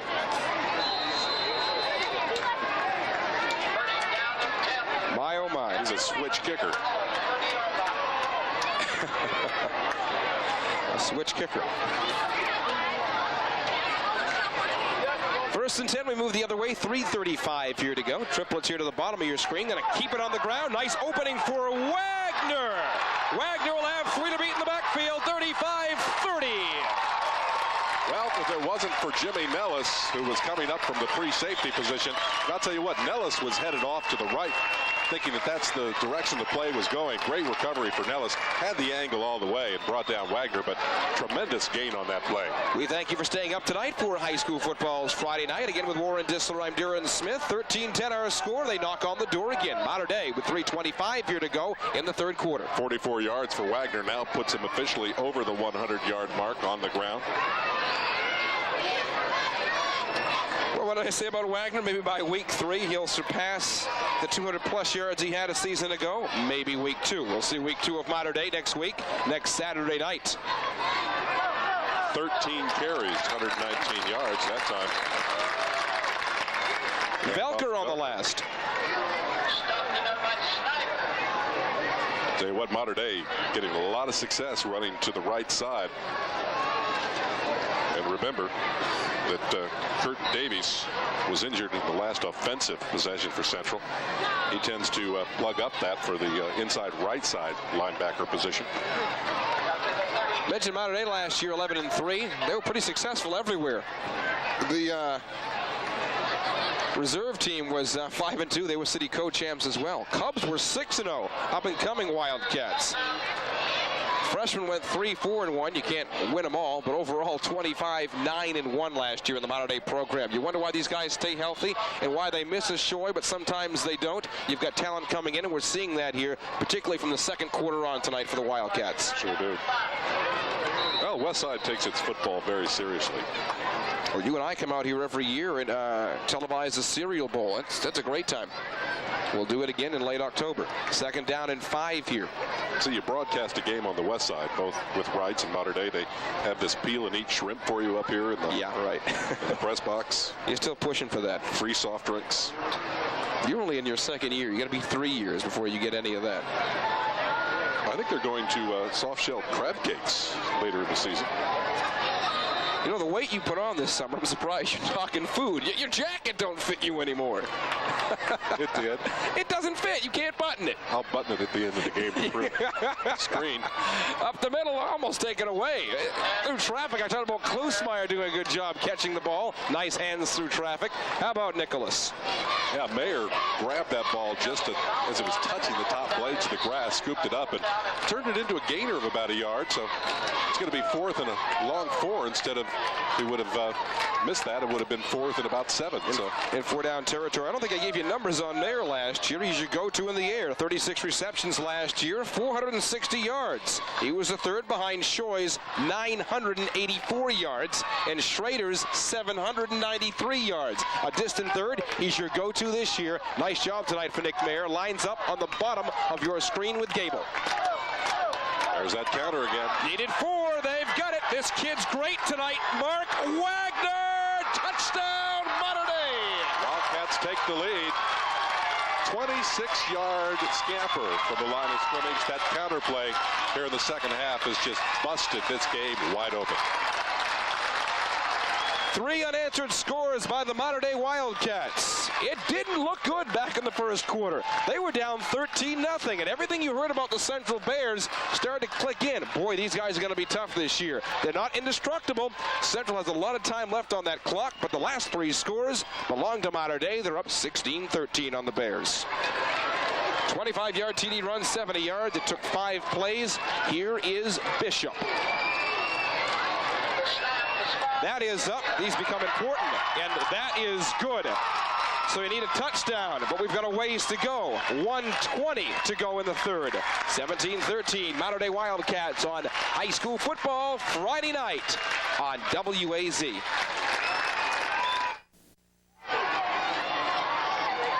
I'm Darren Smith with Warren Dissler back out at Wrights Bowl for our first Friday night. 17-13 the Mater Dei Wildcats, and one thing to say about the Central Bears, they're one of the toughest and always have been in the SIAC. I wouldn't be surprised to see something big here. There's too much talent on the Central Bears for this to continue. These guys are good. And they're looking to the senior leadership of Andy Owen to bring Central back into this game. Perfect opportunity. A lot of time. They need this possession. They need to score. Here comes Owen. He'll put it on the ground. Brims one to get it started. Breaks a couple. Broke two. Got to the 50. It's just what the doctor ordered. That may shake out some of the cobwebs that Central has developed, while Mater Dei kept the ball possession in their favor. Here come the Central Bears. They're out to make a statement.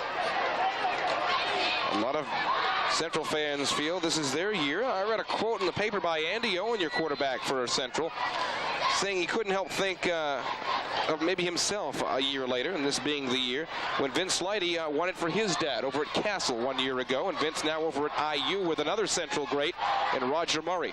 1st and 10, 37 seconds left here in the third. And Owen back to his passing game. There are a few better than him. Long ways, forget about it. Holds on, touchdown, Central Bears. Key to Central's success is to get the ball in the hands of Lamario Norman. He bobbled it a little bit, and looks like he may have come up a little bit late. Don't think it's a hamstring, it's his left calf. May just have a Charlie horse. Like a Kurt Davies, you don't want to lose a Lamario for a play or two, or you definitely don't want to miss him for any bit of time. Lamario Norman. 50-yard touchdown pass. Wow. Central grabs the lead back. 2 plays. 67-yard quick drive. Here comes the point after. Point is very important. Yeah, you bet it is. 3-point spread if they hit it. It is up. It is no good. Field goal can win it for Mater Dei now. And they have Mike Bishop to boot. No pun intended. 28 seconds here left in the third. We will keep it here. 19-17 is our score. Warren, you couldn't ask for a better game in week number 1, huh? A lot better than 7-6 a year ago. A lot better than I think a lot of people thought. I mean, what I heard, and I didn't see the Jamborees. I was on vacation that week. Got to go sometime. But I heard Central was going to really take it to them, maybe 20 points or so. I thought better than that. I know Central has all kind of potential.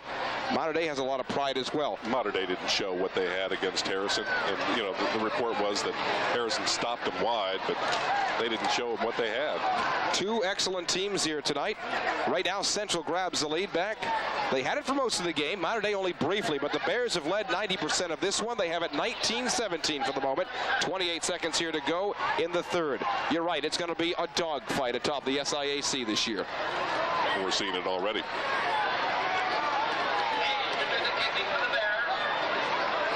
(19-17). Great way to open up a football season. They have to keep resetting the ball here on the tee. It keeps blowing over. A little breeze here tonight. I liked it. Remember, North now in the 5A division. Only one team remaining in the 4A class, that being the Bossy Bulldogs. Yep. Mater Dei Memorial, 3A. No 2As in the city anymore. Or an A. Not that there ever was one. Robards got it off, and Central does well again inside the 15-yard line to the 13. Nice job on the outside. All over him. That looked like, yeah, that was Charles Hamilton. See what a touchdown can do for you? Central's pumped now.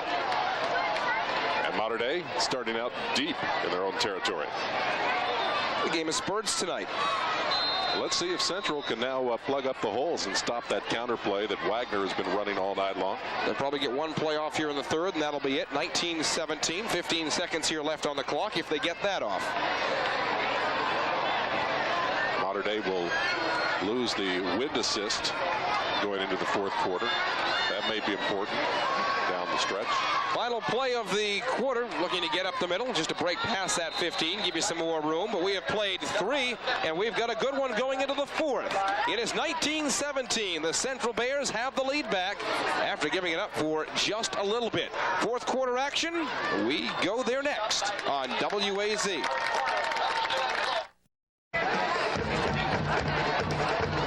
I'm Darren Smith with Warren Dissler. Welcome back to First Friday. High school football Friday night, 1917. The Central Bears. A lot of pluses on both sides here tonight.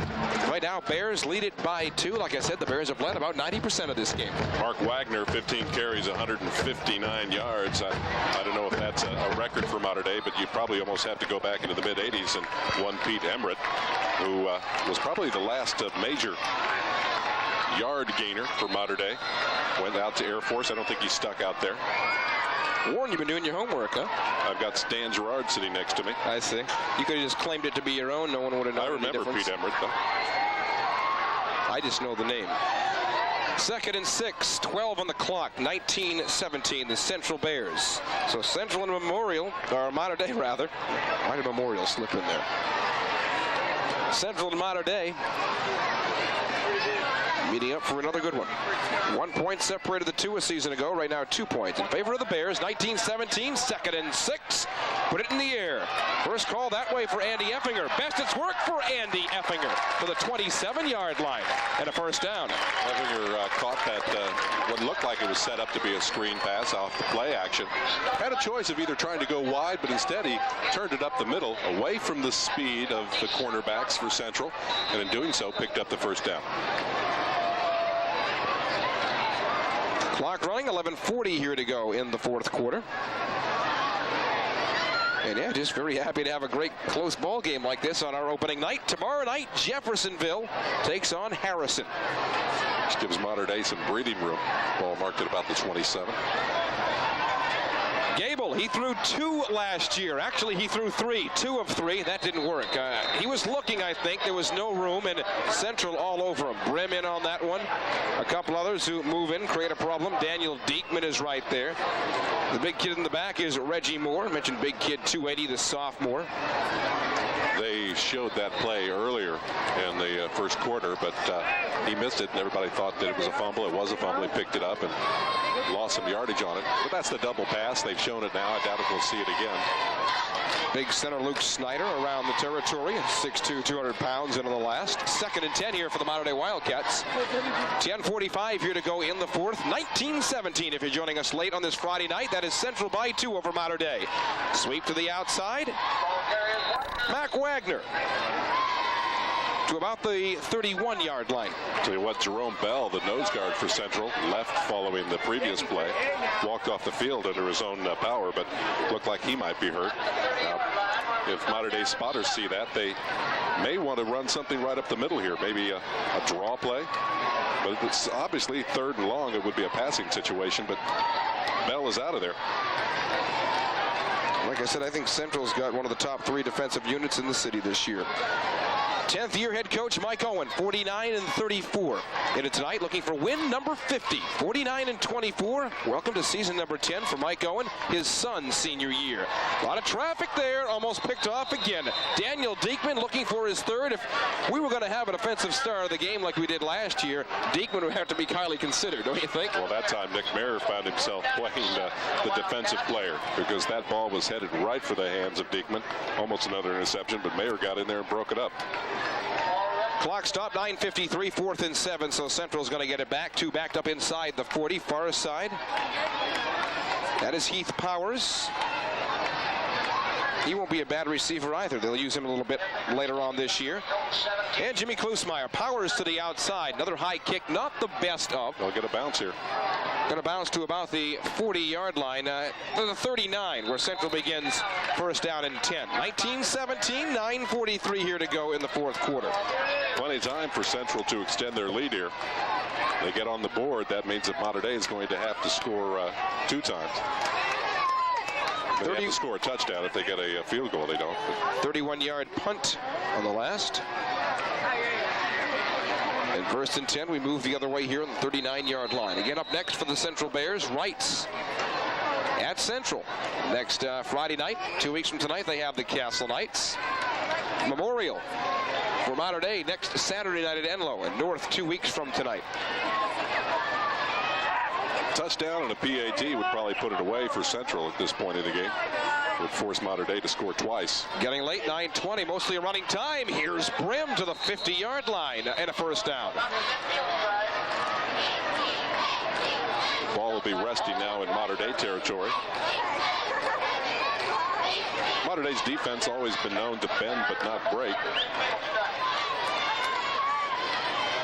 Brim 12 carries, 55 yards on the night. Not a bad night of work. Missed the second half of last season. You never know it tonight. I don't think he gets stopped, like I said, just once tonight, huh?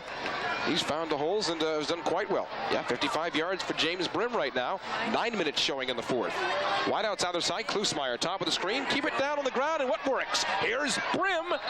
39-yard line into attacking territory, and close to another first down for the Central Bears. Right now, Central finding some success running to the left side behind Steve Peterson and Chad Lukeman.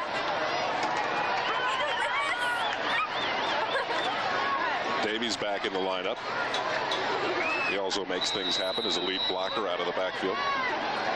Clock continues to roll. So far, the fastest moving quarter to this point. 8:45 here to go in the fourth. 19-17 Central. I think Central's going to continue probably to run the ball. They may mix it up with a pass here and there. Heath Power's going to get a call. He's at the top of your screen. Klusmeyer down on the bottom, giving Lamario Norman a rest. Brim the last 3 times inside the 35. Well, Brim ran into a traffic jam off left tackle, had the presence of mind to step out of that and cut off to the left side, picking up an extra 4 or 5 yards. Mater Dei's got to stop Central's running attack here. I look for Central to put the ball in the air right now. They've run the ball consecutively, 4 or 5 times straight.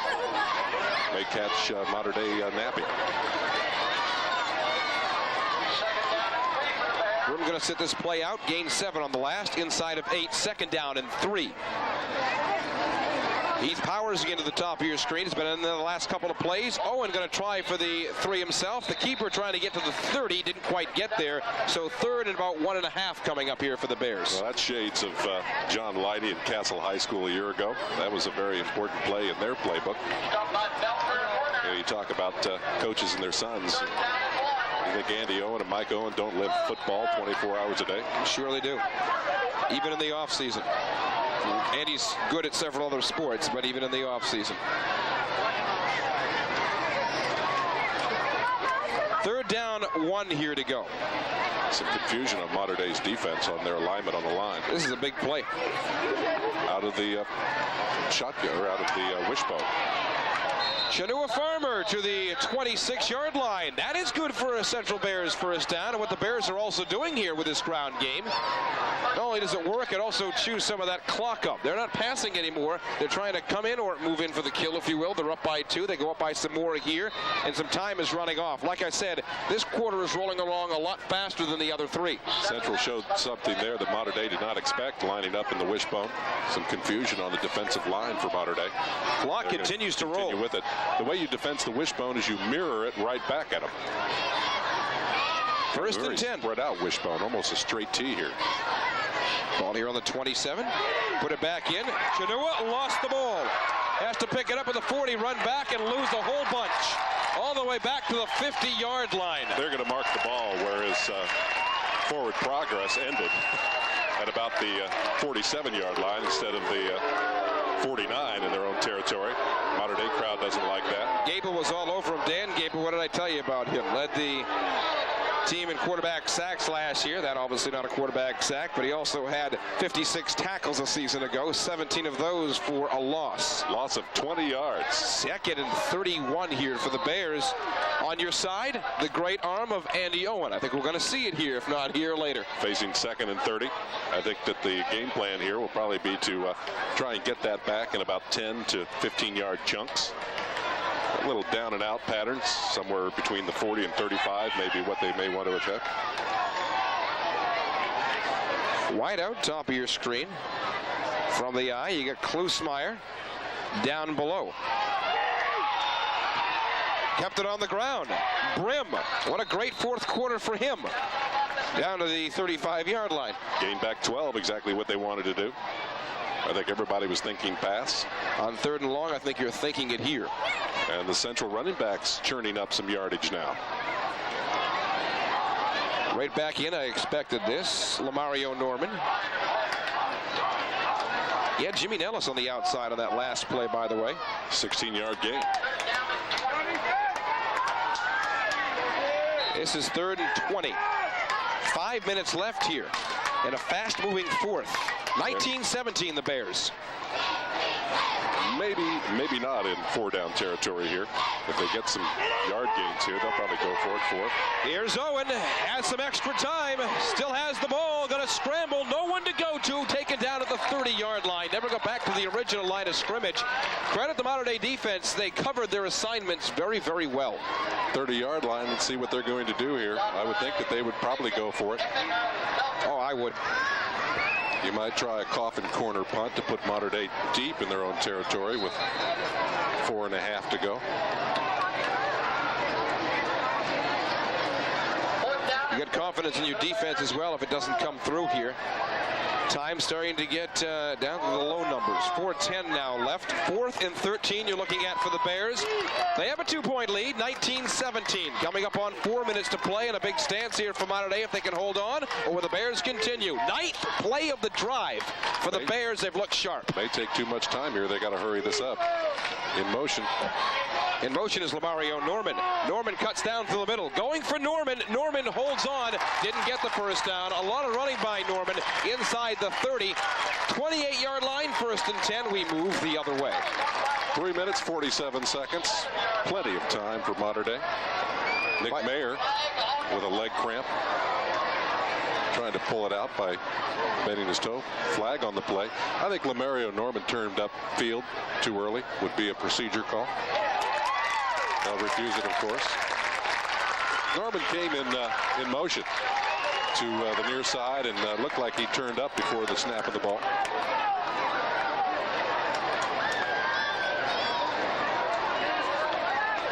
Well, this is going to be a nail biter. Right down to the end again. 19-17. Here comes Mater Dei, who's trailed throughout the most of this one. They had the lead earlier, I should say. They're going to go to Volker or Wagner. To the outside, finding room. Nice job. Andy Effinger's had the last couple of calls. Just trying to get back to that line of scrimmage. May have picked up a yard. 2nd and 9 coming up. Well, remember, they use that pass pattern to set other things up. They'll fake that quick pass over to the left flare and then heave it downfield anywhere from 15 yards all the way to a streak pattern. It's been successful tonight for them both ways. 2nd and 9, 3:05 left. Central defense, like I said, amongst the SIAC's best. Let's see how they hold up against the Mater Dei Wildcats. May have turned too late. Definitely overthrown that time to Lucas Gable. So now a big 3rd and 9 coming up. Our thanks to our staff here tonight. Rick Goodman, Rob Underwood, Greg Grody is back in master control. TV52's football statistician is Stan Gerard. Stan didn't think I was going to say his name tonight, so I'm going to work that one in. We've mentioned him 3 times. He owes us $15. Yeah, we have. I'm sorry I mentioned the 3rd time tonight. We have mentioned him enough.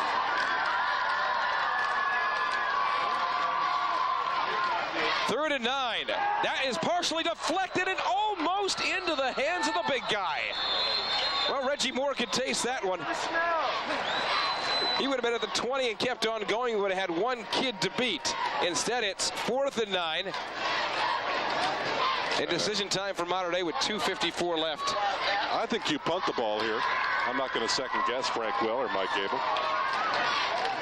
Well, they surprised us a couple of times last year, didn't they? You might try to draw them off sides and then think about going for it. 4th and 9, still a ways to go. Mater Dei has 2 timeouts left, by the way. Up like they're going to go for it. 4th and 9 and down by 2. Yep. Kester on a do or die. Goes to the outside. The gamble paid off. Well, there he was. Kevin Paul right around the 42-yard line. Thereabouts, it's good enough as this drive keeps going for the Wildcats. It's shades of a year ago. That timing pattern from Kester Choi worked so well for him, and Paul has just stepped right into David Choi's shoes and ran that pattern perfectly. 4 catches for 70 yards. Great night for Kevin Paul in his senior year. 2:40 here left. 19-17 and going right down to the wire here in week number 1.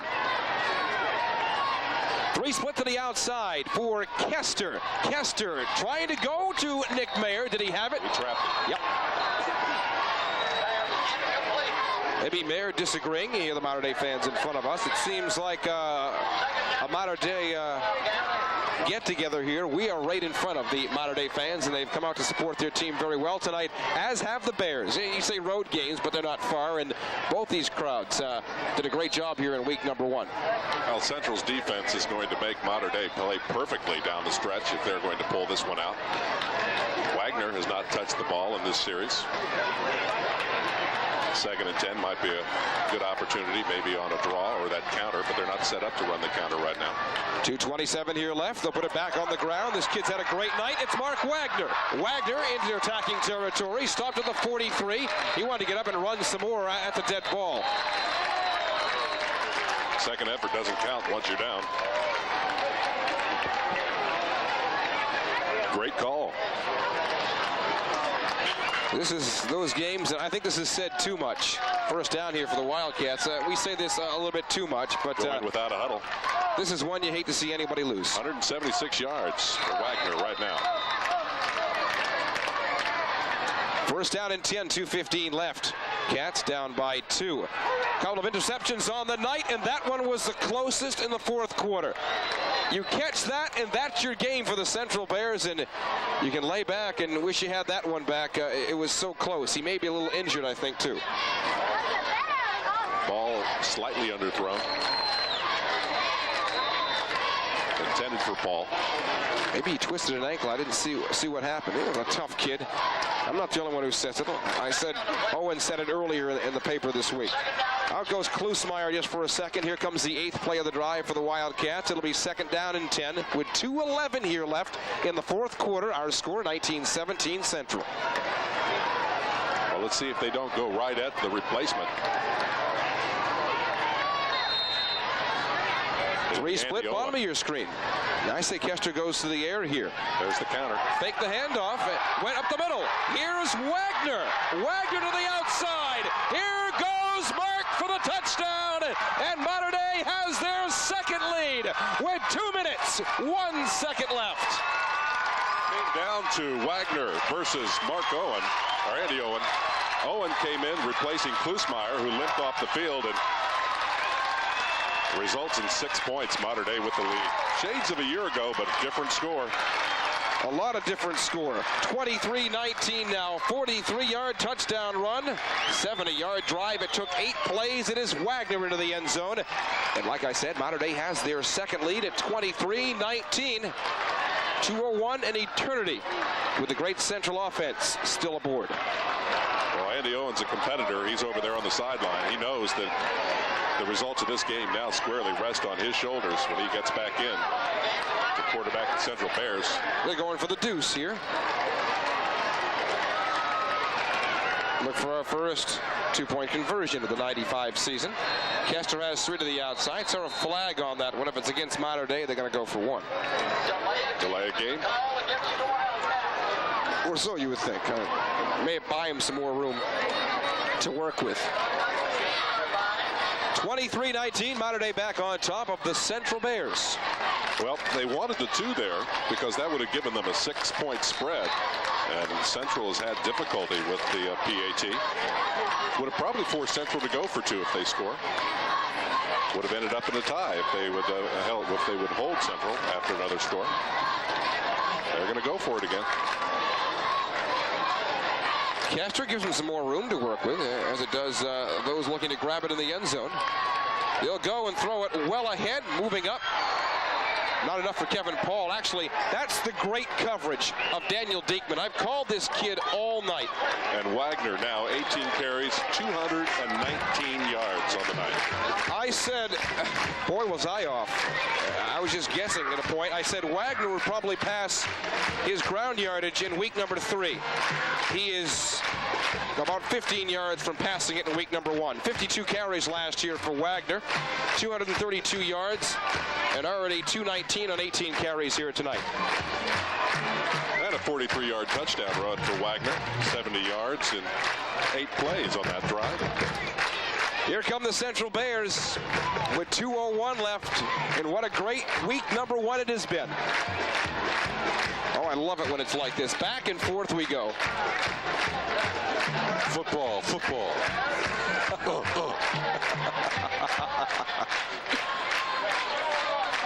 That used to be our mantra on the Suicide Squad back in high school. Yeah, you play for one of those Indianapolis schools, though.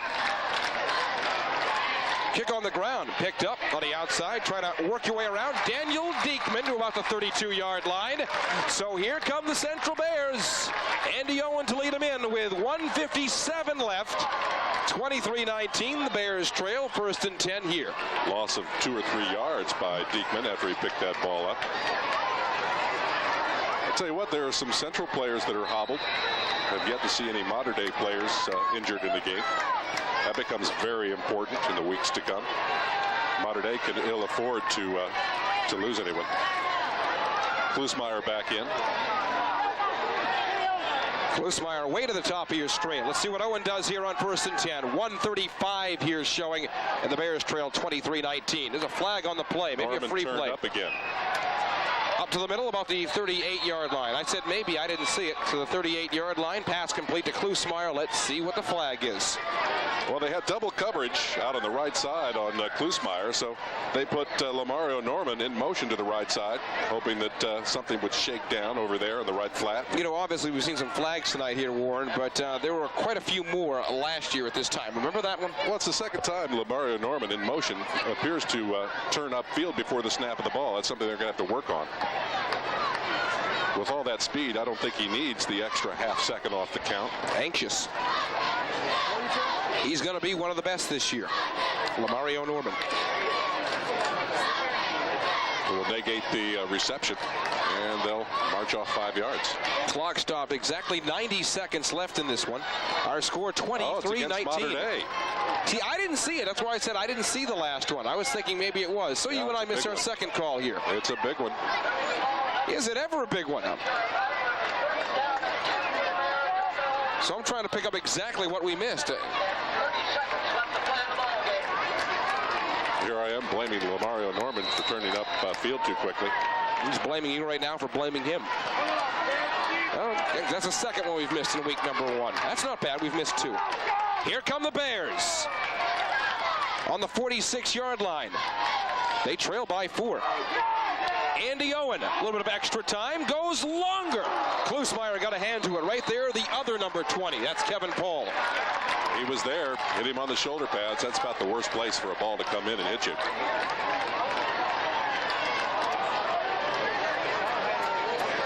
Double coverage on Klusmeyer. That's how much they respect him. Of course, Norman with the big catch in the long run. Just drawing single coverage. He's out right now. And Diekman is in. Diekman to the outside. He's got good hands, too, with Klusmeyer. Top of your screen. 2nd down and 10. 1:10 here to go. Owen back to pass. Owen goes outside, wide open, got a hand to it. A tad overthrown. Nice coverage by Lucas Gable on that one. The good hands of Daniel Diekman. He got one to it. That was it. Yeah, Diekman was all alone at the 40-yard line. Ball just a little bit out of his reach. And credit that to Mater Dei on the rush. Had a hurry up there. I'll tell you what, Andy Owen has had enough time to throw in the pocket. His offensive line has done an excellent job tonight. It's just that they need to eat up a lot of yardage. Never over with the Central Bears. Too much talent here, folks. Here they come again at 3rd and 10. 65 seconds left in this one. Here's Owen. He needs something big here. Little pass up the middle works to Brim. Brim gets to the 50. That's half the distance you need. 4th and 5 here coming up. Do or die for the Central Bears. Well, I think that we could probably pick several moments within the 4th quarter here that have been do or die situations for both teams. Timeout belongs to the Bears. Of course they're going to talk about it. 53 seconds here left. The fastest moving quarter provided a lot of entertainment on both sides. The best still may be coming. Central at 4th and 5, and they've got the talent to pick that up easy. Of course, Mater Dei is going to be sitting back there thinking pass, pass, pass. And Central has not run the ball in about the last 4 or 5 attempts. So this might be an opportunity for them to Hand the ball off to Brim or Farmer, depending upon who's in the lineup. Maybe a draw play. Tomorrow night here on TV 52, the Lander heir apparent is Jared Williams. He's a quarterback tomorrow night for the Harrison Warriors. They host Jeffersonville. About 5 here to go. Wide out on the outside. That is Lamario Norman back into the game. Here down below. Take a to go. What a great football game this has been. Brim, the lone running back, probably negates any type of a run here. Has to happen for Owen and the Bears. Owen going to quickly go to the air. Pass complete. Klusmeyer so close to a first down. See where they spot it. It's all going to come down to where they mark that ball. Needed to get on the other side of the 45-yard line. I think his motion got it, but let's see where they mark it. Is that close? It looks like from here they've got it. It looks like from here they've got it. 46 seconds left. The way they spot that ball, modern day, you can hear them in front of us. They don't like it. They're going to bring out the chains from here. It looks like they've got it. It's going to be very close. I think it's going to be about 3 inches shy. Got the field glasses on it, but I don't know that I have the perfect angle. Take a look down below. Look how close this is. Some concerned fans look on as well. It's short. You're right. You had the field glasses on it, and those things work. Those babies were worth the $10 you paid for them. Modern Day looks at the clock and sees 48 seconds left, and it came down to inches to stop the Bears' threat. It's going to take a fumble. All Chris Kester has to do is go down on one knee. I believe that Central does have some timeouts to use. They've got all 3 of them. Tell you what, I'm done picking favorites. Central may get their hands on this ball one more time if the math works out. I'm done picking who I think will finish atop the SIAC. It's anybody, Warren. Well, I'm going to have to change my picks.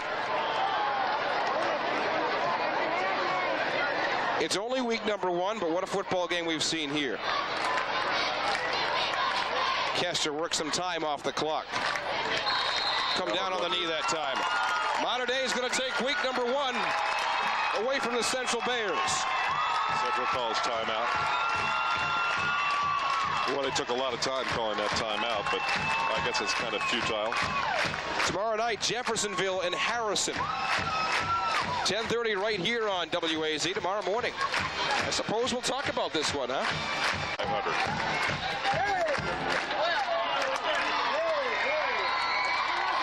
He'll come down again. Modern Day had beaten the Bears. After they beat them last year, they had not beat them since 1986. It's 2 in a row for the Modern Day Wildcats. I don't know the last time they did that, but they did it this year. In 1995, the opener goes to the Modern Day Wildcats. Well, we don't have a player of the game, but no doubt about it, Wagner would get it. Over 200 yards on the ground. And he made the difference. That and the ability of Modern Day's coaching staff to adjust within the first quarter and well into the second quarter against what Central was doing on their corners. Modern Day 23, Central 19. We'll wrap up week number 1.